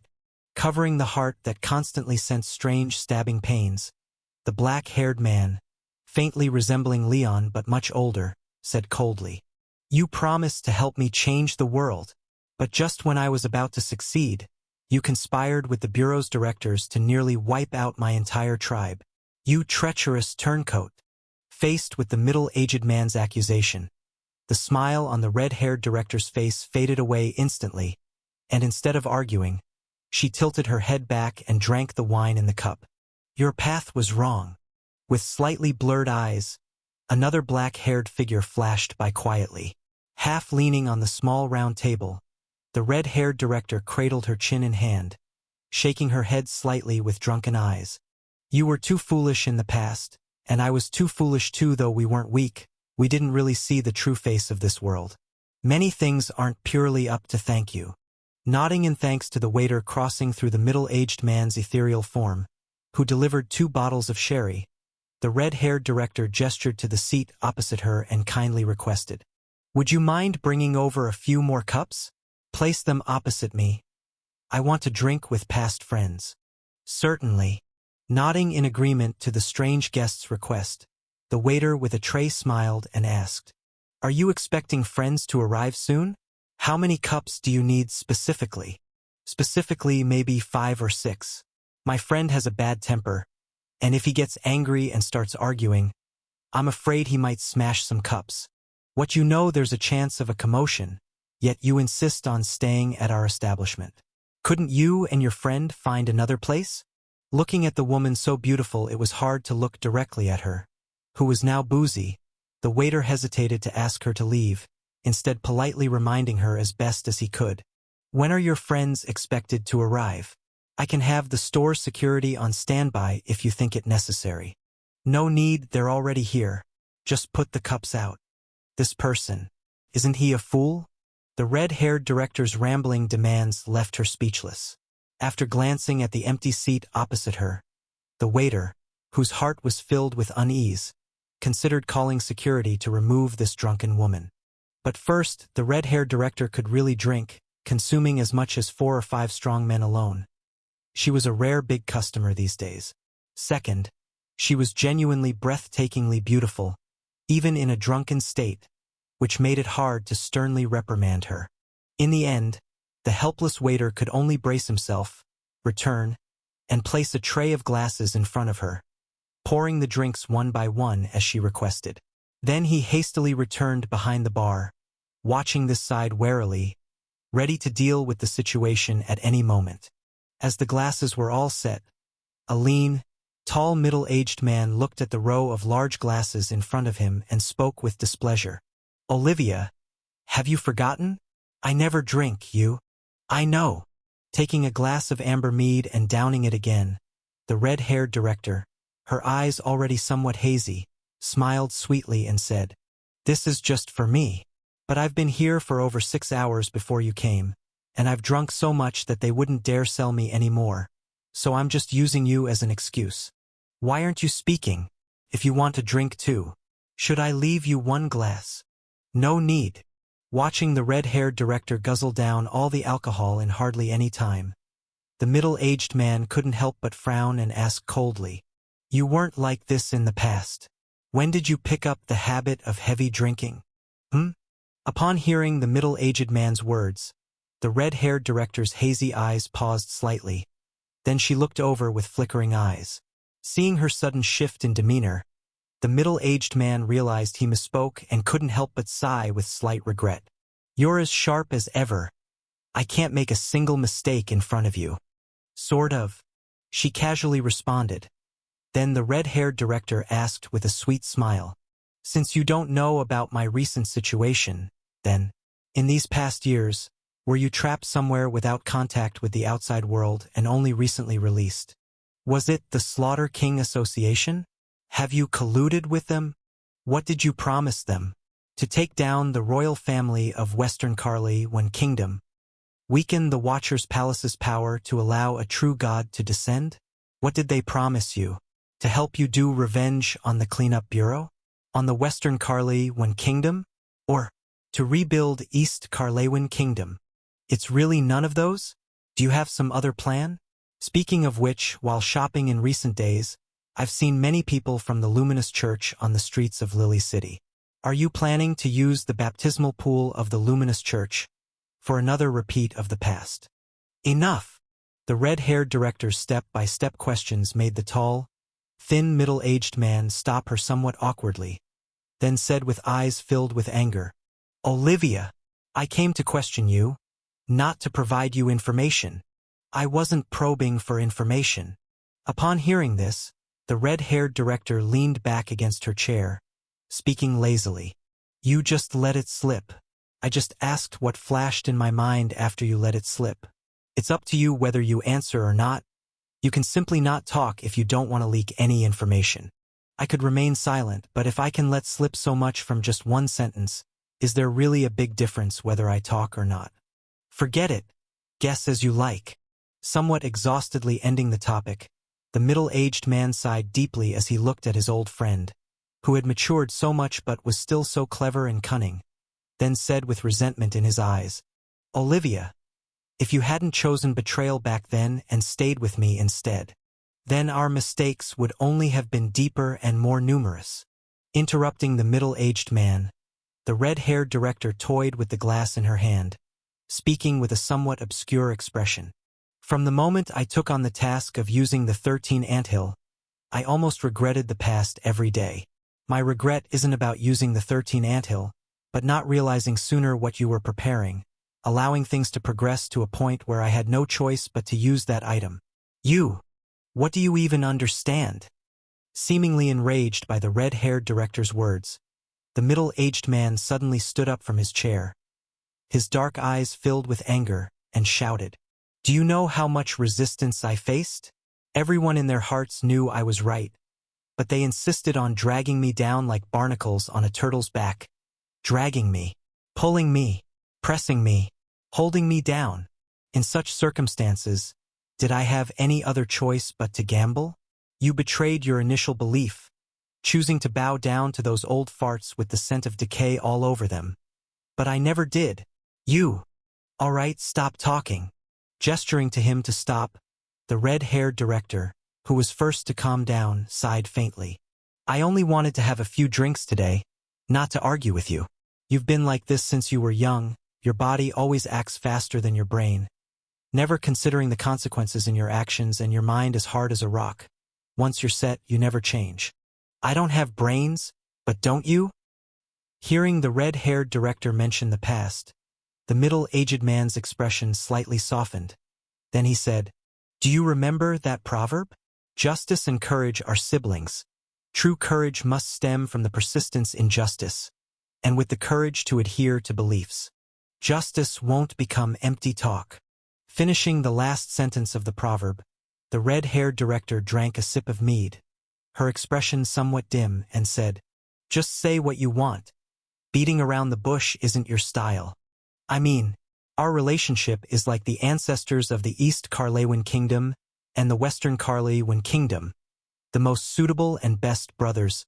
Pushing aside the empty glass in front of him disdainfully, the middle-aged man gazed sincerely at the red-haired director, who was looking down silently, and said, "Olivia, like before, come and help me." Gone were the furrowed brows and angry demeanor accusing the red-haired director of betrayal. The middle-aged man spoke earnestly. "I have the fists and power, you have the brains and luck. We are the best and most suited partners. As long as we join forces, neither the Cleanup Bureau nor the Slaughter King Association will be our match. By then, we'll have the power to change everything." "You're overestimating me." Faced with the middle-aged man's invitation, recalling the changes he had seen in the capital over the past half-year and the series of new regulations being implemented by the Cleansing Bureau, the red-haired director couldn't help but shake her head, speaking earnestly. "I might not be a fool, but I'm far from as smart as you think. My perspective is limited to what is familiar around me, while truly intelligent people naturally stand higher and can see those places I can't even begin to perceive. Moreover, you're overestimating yourself too. Although the Cleansing Bureau seems weak now, it's fundamentally different from the past. Just wait a generation or two, perhaps we won't need to do anything, and the situation will change on its own." "Heh!" The middle-aged man sneered upon hearing her words, snorting contemptuously. "So, you're saying that in the years before my resurrection, a genius suddenly appeared, and the Cleansing Bureau, which hadn't changed for millennia, has now been shifted by him?" "Yes." Recalling the documents she had seen, the red-haired director nodded with a certain conviction. "Although it's just the beginning, I am very sure now that the Cleansing Bureau and even the entire present world are moving towards a better direction. There's no need for you to—" "Enough!" Interrupting the red-haired director's words, the lanky middle-aged man glanced at her with disappointment and then spoke coldly. "It was my mistake to expect anything from you. Perhaps we were never on the same path. Don't rush, you just returned. Why not observe the situation first? I've seen enough in the first half of my life." Raising his voice slightly, the middle-aged man mocked. "The heroic country isn't heroic. Before it was destroyed by you personally, the East Carlewan Kingdom had already rotted to the core. Thousands die annually in the Colosseums, yet those who die resisting can be counted on two hands. The so-called citizens with crimson blood prefer to engage in beastly fights for entertainment, bleeding dry in muddy arenas rather than standing up against injustice. It would be better to replace their blood with mine, to let me make decisions for them. Similarly, your so-called country of justice is the same. The nation that claims to see justice as life itself is, in reality, the least trusting of fairness. Only those close in status are deemed deserving of justice, and justice is practiced only when irrelevant to self-interest. Conditional justice is worse than none. You should know something about the 7 vices and 6 virtues among the 13 kingdoms. Do I need to recount the state of these current kingdoms to you?" Watching the silent red-haired director, the middle-aged man evaluated coldly. "The kingdom of Morna claims self-restraint, yet holds the wealthiest land of gold. Purdy claims compassion, yet has the most refugees among the 13 kingdoms. The Seacliff country, known for diligence, has wasted the most land and, like the Thousand Sails maritime country, survives on external plunder. Indulgent self-restraint, indifferent compassion, unearned diligence, humble arrogance coupled with the courage lacking heroic country and the justice lacking just nation. I ask you, what's the big difference between the so-called 6 virtues and the 7 vices? Things will slowly get better. Faced with the middle-aged man's questioning, the red-haired director involuntarily closed her eyes, then weakly defended. I haven't traveled much these years, but from what I see around me, change is happening. If you patiently wait, these problems should be resolved in time. How? By whom? By the cleansing bureau, which crafted this situation. The middle-aged man chuckled at her words.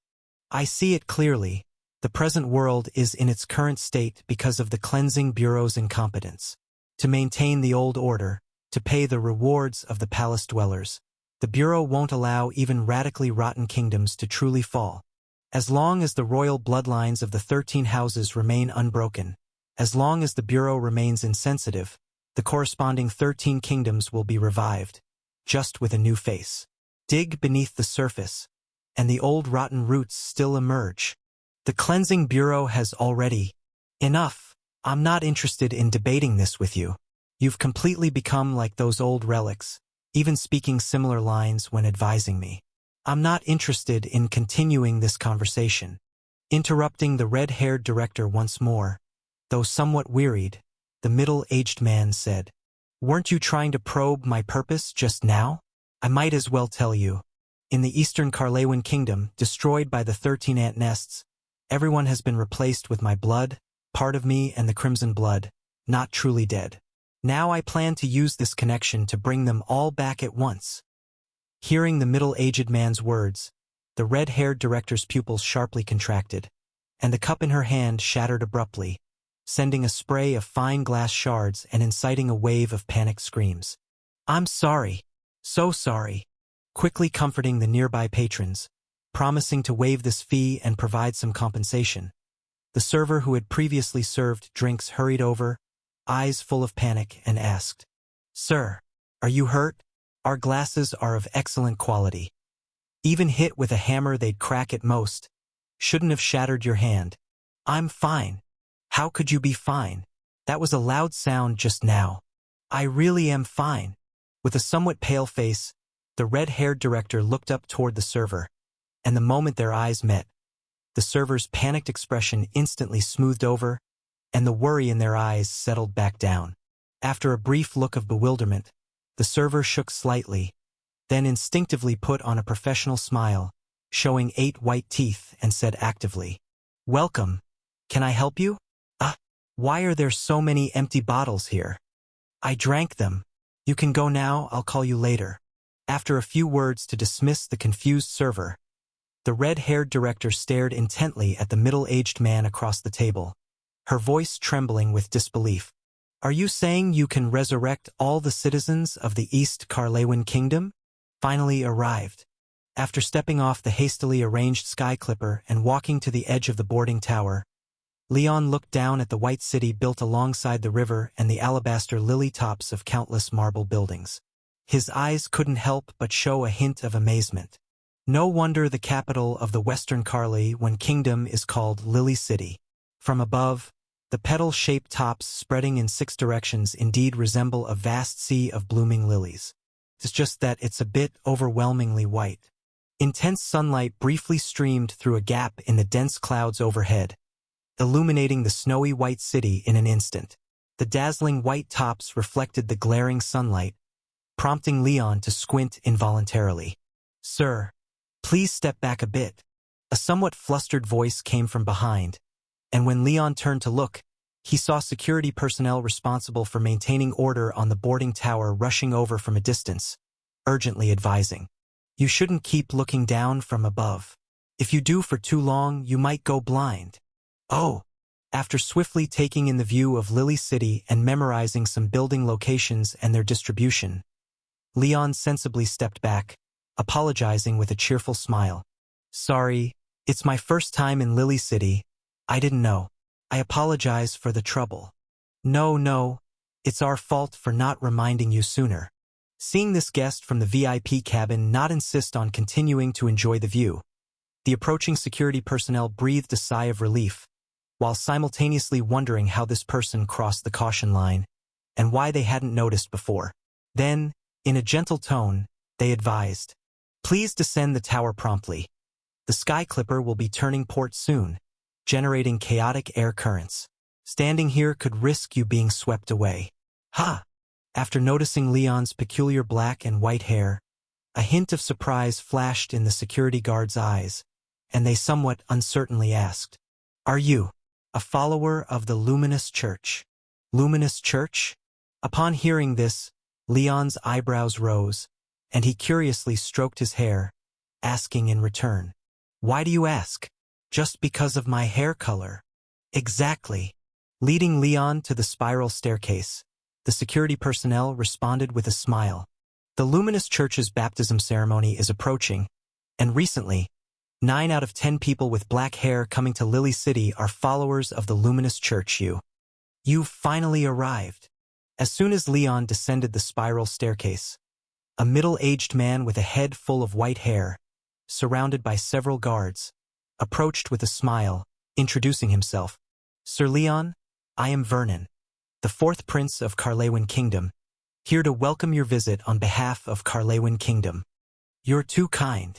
Although he had a specific counter against the Serpent Baron, to afford reaction time in case of a sneak attack, Leon wore the Heart Lake badge upon boarding the Skyclipper.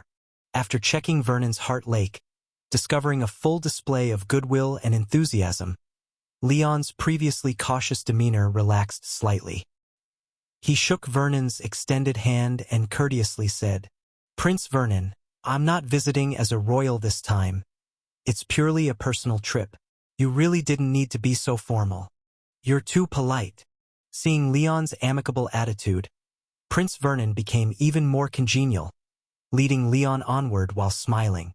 "Regardless of the nature of the visit, your identity as Queen Veronica's husband merits the highest level of reception in Carlewin Kingdom. Initially, either my mother or the High Priest intended to greet you, but since you asked for discretion, I was tasked with welcoming you instead, and the number of guards was minimized. As long as you don't mind the simplicity." No, this is great. I didn't want to attract too much attention either. This wandering tourist turned out to be a prince? As Leon and Prince Vernon exchanged pleasantries, the security personnel listening to their conversation turned pale, unconsciously stepping back 2 steps. However, before retreating to a safe distance, 2 guards accompanying Prince Vernon approached, flanking and restraining him. Noticing Heart Lake surge behind him, Leon turned back, puzzled, asking, "Prince Vernon, what's the matter with him? He said things he shouldn't have and showed you disrespect." After briefly glancing at the fearful security personnel, Prince Vernon's previously enthusiastic Heart Lake instantly cooled, emanating intense disgust and anger.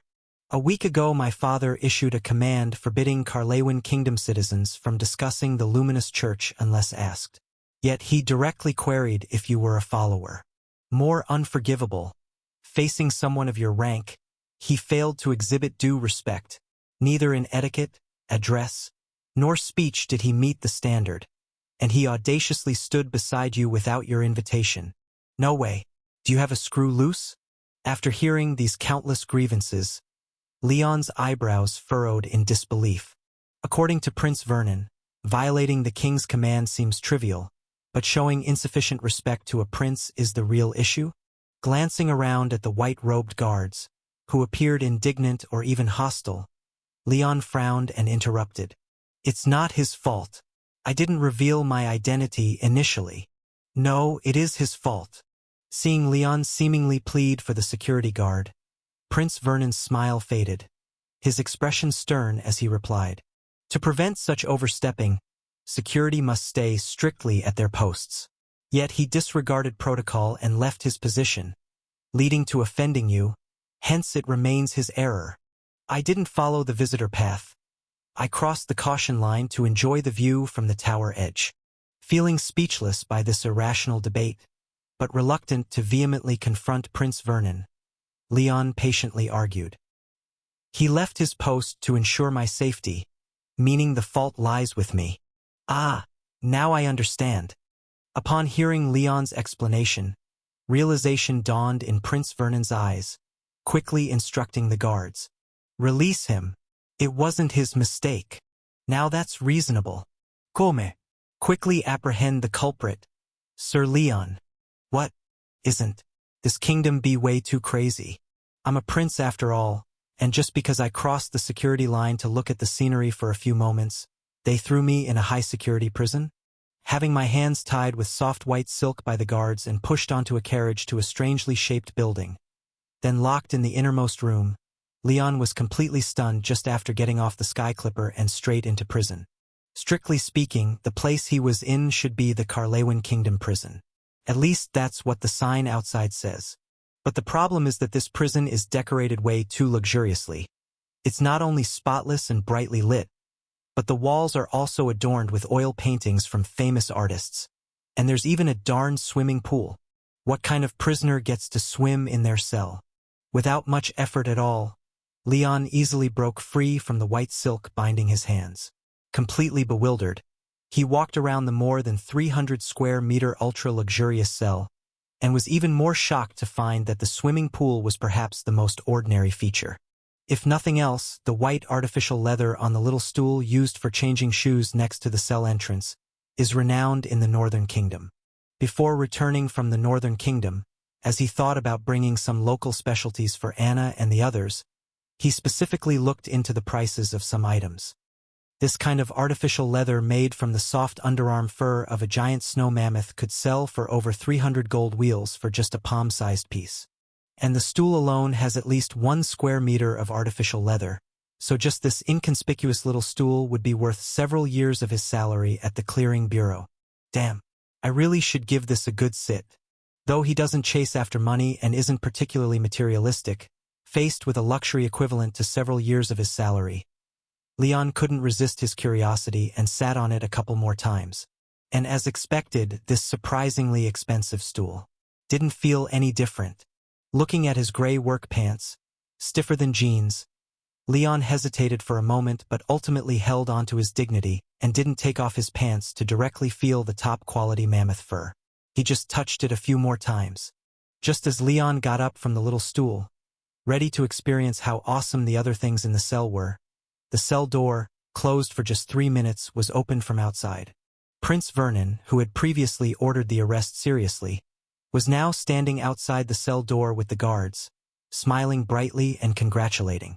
"Congratulations on your release, Sir Leon. I've paid the fine for your disturbance of public order, and now you can leave. So, you put on such a big show, risking a major diplomatic incident, just to lock me up for 3 minutes? You maybe don't congratulate me, but go check your head. Haha, you might not be used to it, but that's the inviolable fairness in our Carlewan Kingdom." With Leon looking exceptionally struggling, after releasing him from the cell, Prince Vernon cheerfully explained, "When the gavel strikes, the echo should resonate in everyone's heart, not fade to silence in the ears of power.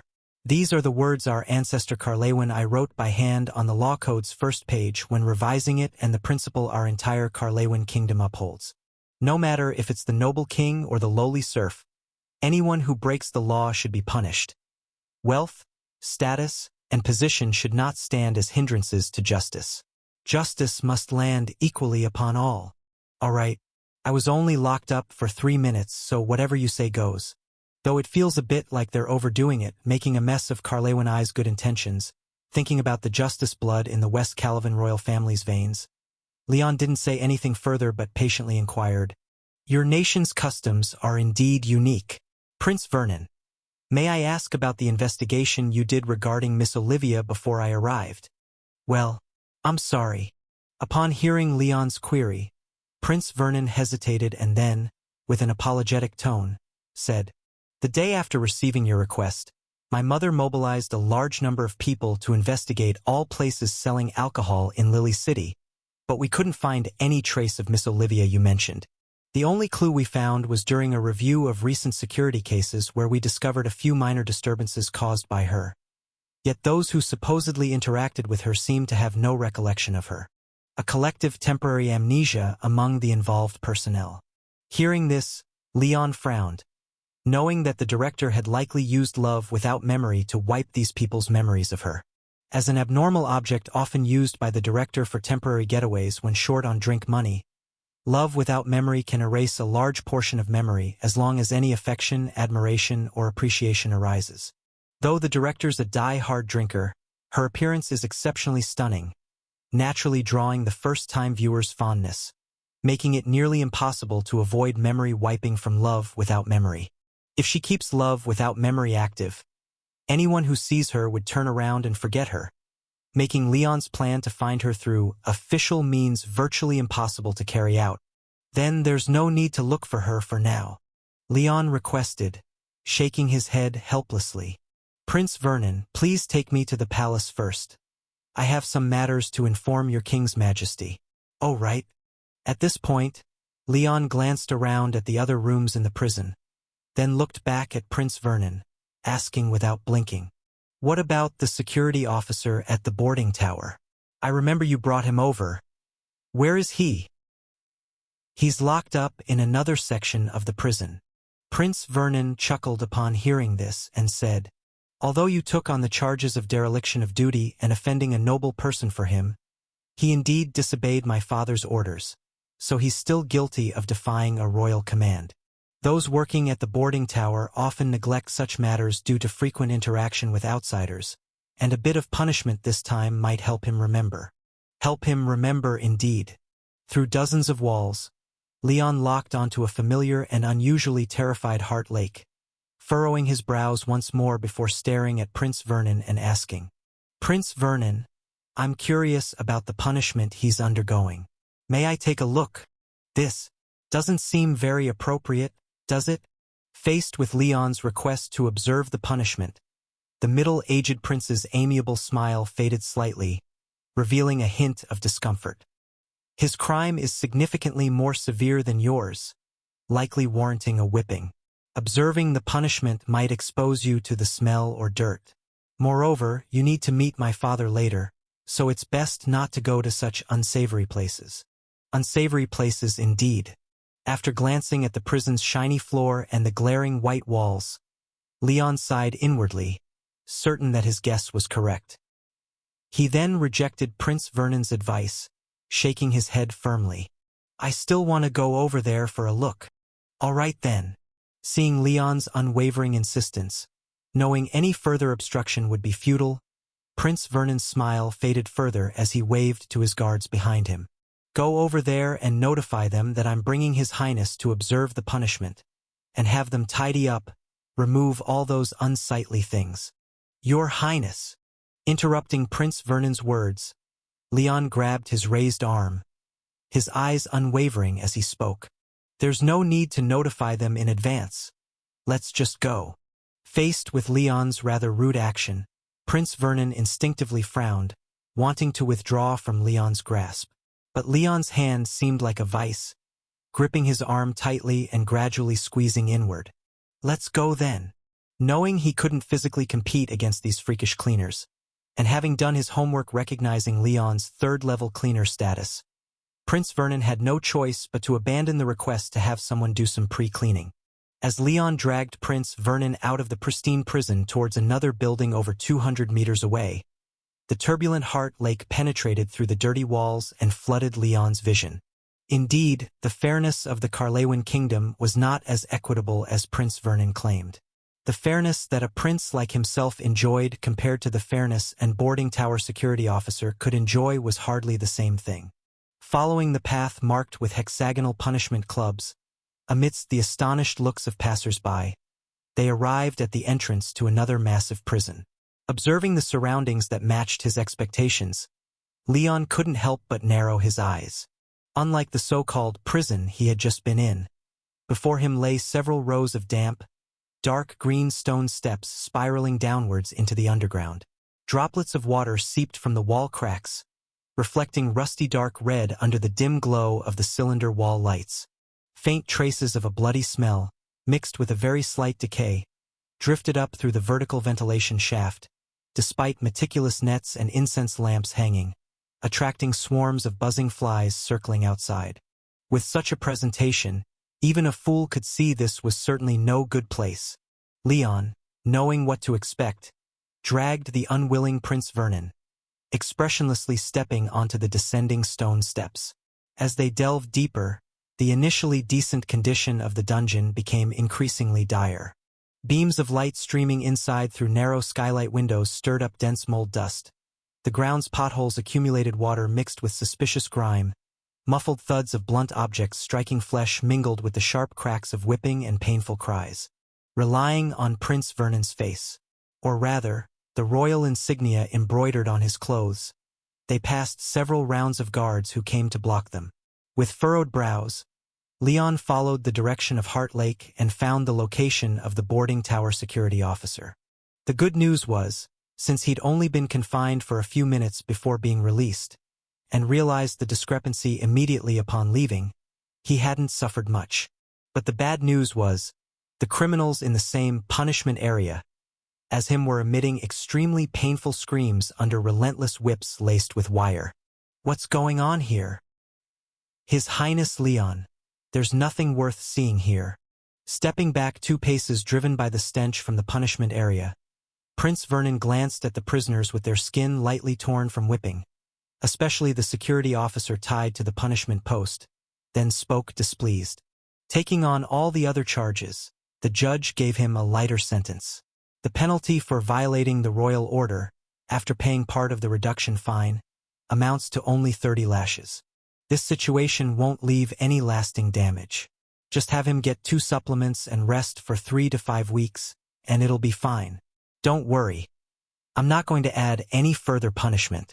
Once he finishes the lashes, this matter is over. That's the truth. Staring at the slightly rippling Heart Lake of Prince Vernon, Leon frowned, realizing he really shouldn't say anything further. Simply bringing up the luminous church as a tourist, and then being subject to 30 lashes by an iron-braided whip is undoubtedly severe.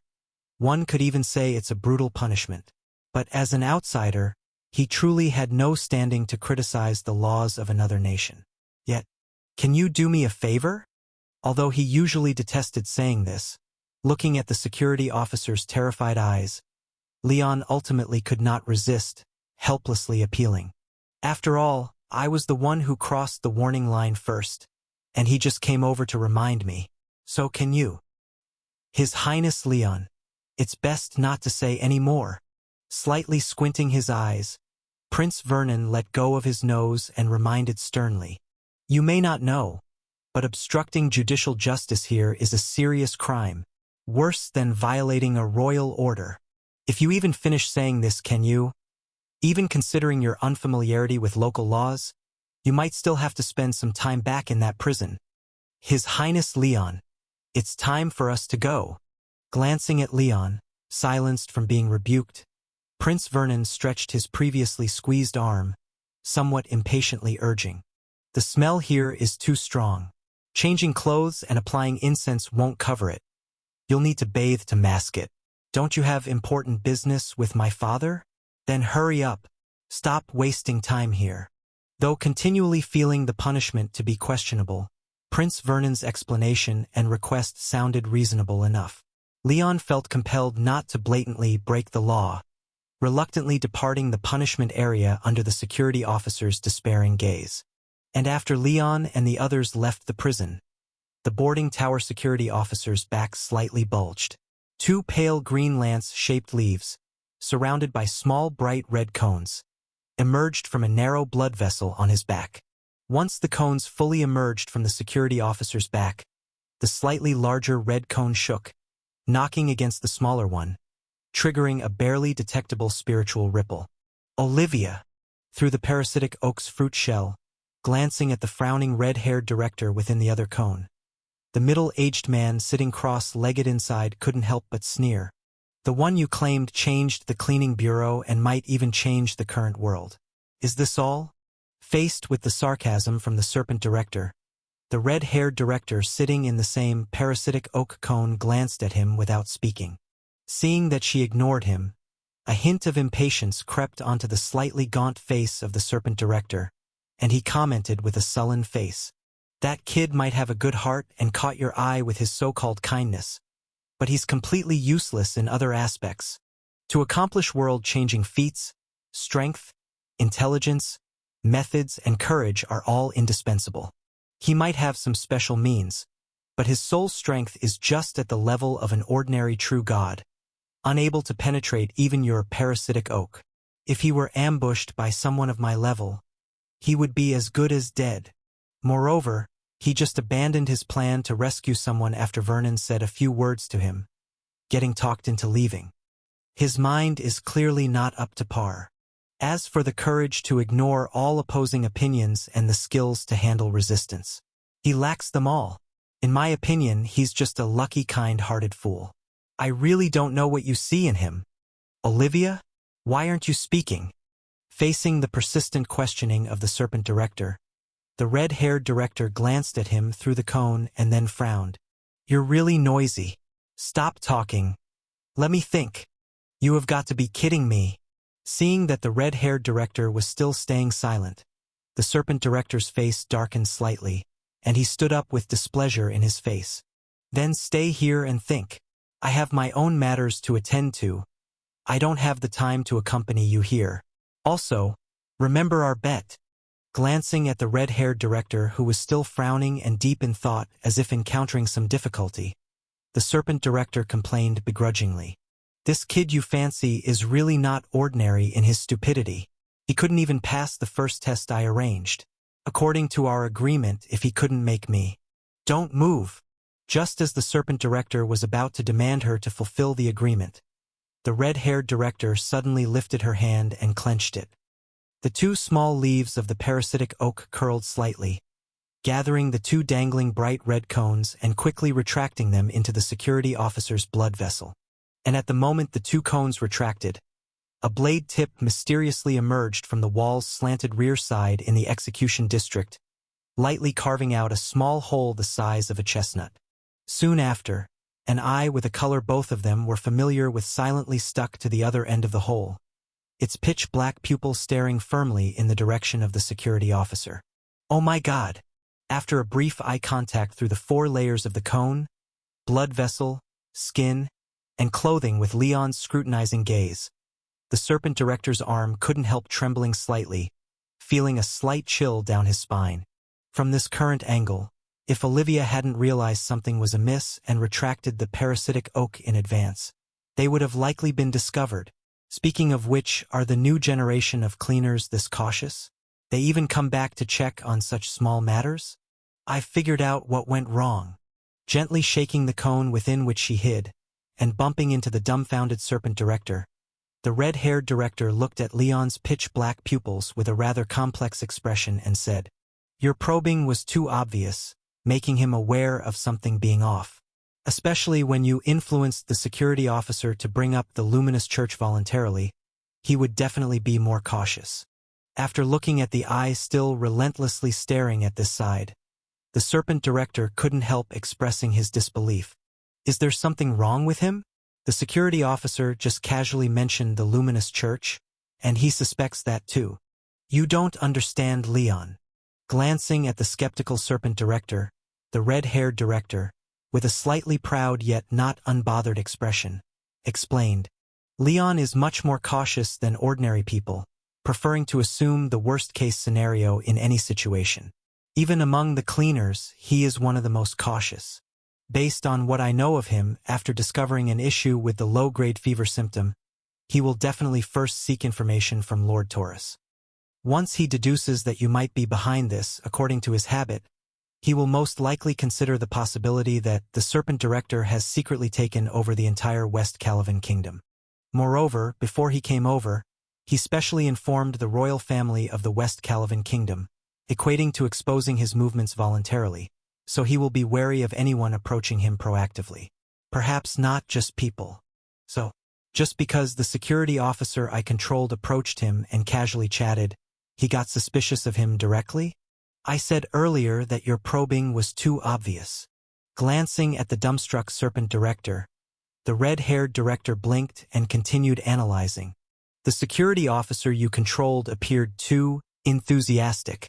Living in such a high-pressure environment as the West Calavan Kingdom for decades, and still daring to take the risk of neglecting duty to specially remind him to be cautious is inherently suspicious. Moreover, even if Leon doesn't fully understand the situation in the West Calavan Kingdom, he might not notice any anomaly at first. But later, When he learns that you risked being caught violating royal orders and casually brought up the luminous church with a traveler, he will undoubtedly become suspicious of you 1,000,000%. Can't the security officer just be a kind person or a chatterbox who can't keep his mouth shut? Aren't you guys exhausted living with perpetual suspicion? Although Leon is somewhat special, considering the work content of the cleaners, those who habitually suspect everything tend to survive the easiest. Leon is just more cautious than most people. Seemingly aware of the Serpent Director's thoughts, the red-haired director briefly explained and then glanced at the Serpent Director, adding, "Alternatively, exceptionally talented, even if not so brainy, but sufficiently powerful would work too. Detesting those of you who overthink." Having been indirectly mocked, the Serpent Director had nothing to say. He could only sit down again with a sullen face, listening to the prisoner's screams echoing in the cone for more than 5 minutes before that unsettling black eye finally retreated from the hole in the wall. However, just as the Serpent Director let out a slight sigh of relief and was about to leave the parasitic oak, he was once again stopped by the red-haired director extending a hand. "Don't move. Look to the left, the large gear under the shadow of the lever." Following the red-haired director's guidance, he looked towards the mechanism hanging the prisoners on one side of the execution district and found a familiar black eye in the unusually smooth surface of a brass gear, causing the Serpent Director's scalp to numb instantly. "No way. Hasn't this kid left yet?" Leon has a puppy from the mirror world that can observe targets through any nearby mirror. With his methods, there's absolutely no need to dig a hole in the wall, and even if he did, it wouldn't be so easily discovered. Looking at the gear surface as small as a black speck, barely noticeable unless inspected closely, the red-haired director's lips curled slightly upward, and she leisurely analyzed. "So, based on what I know of Leon, his move of peeping through a hole just now is probably intended to make others lower their guard. After sensing that he has left, people like you, once relaxed, would easily expose themselves. Why aren't you speaking now? HM? Strange. Could I be wrong?" Unaware that the director was harshly interrogating the little black cat to help him, Leon was crouching with a puppy in the mirror world, watching the security officer full of suspicious points for a long time, yet found no anomalies on him, making him uncertain. Is it possible he wasn't under the control of the Ophidian director, deliberately approaching and divulging information to me, but rather is genuinely just a loquacious, good-natured person? Was I overthinking before? Watching the security officer tied to the punishment post, trembling all over and awaiting the executioner to step forward, Leon, still feeling something was off, tried a couple more strategies to probe, but still received no response. The only change in the security officer was when the executioner, holding a blood-stained whip, walked towards him with a cold face. Suddenly there was a large wet patch between his legs. Seems like it can't be hidden anymore. Glancing towards the brass gear direction and noticing Leon's gaze hadn't shifted, the Ophidian director, feeling a slight toothache, couldn't help but click his tongue. The anomalous item number 039 parasitic oak brought by Olivia could perfectly hide herself and him, but the premise of this concealment was the stability of the host's flesh. The security officer was about to undergo whipping, and as his body bled from the lashings, the parasitic oak hidden within his back's bloodstream would certainly be affected, unfurling a large tattoo-like root system. By then, Leon, spying from within the mirror world, would definitely react upon seeing the spread of the parasitic oak's roots, realizing Olivia and his whereabouts, rendering further hiding meaningless. "Sigh, let's go." Just as the Ophidian director sighed annoyed, preparing to leave directly from the parasitic oak-esque fruit, the red-haired director inside another fruit raised a hand to stop him, giving the same warning for the third time. "Don't move." The Ophidian director was taken aback by the words. Then, in confusion, asked, "Why stop me? This guy is about to get whipped, eventually will be exposed anyway. Why not go directly now? As long as you stay still, we definitely won't be exposed." "Huh. Just watch." After being pressed down by the red-haired director, the baffled Ophidian director sat back down cross-legged, preparing to see what else Olivia could do. Yet, the moment he sat back, the metal buckle on the security officer's belt flickered slightly, and a furry sheep tail lazily walked out, swaying and attaching to the security officer's butt.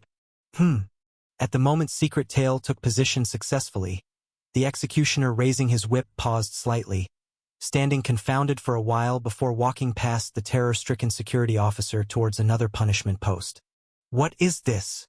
This is Leon's anomalous item. Glancing at the security officer's rear, at the sheep tail seemingly dead and unwilling to move, the red-haired director chuckled softly and explained. This thing comes from a near-god-level great demon with the ability to immediately erase its own presence, making the user directly ignored by people just now. I get this part. The Ophidian director grumbled. You know, I wasn't asking about this. I want to know why he's doing this. Because he's kind.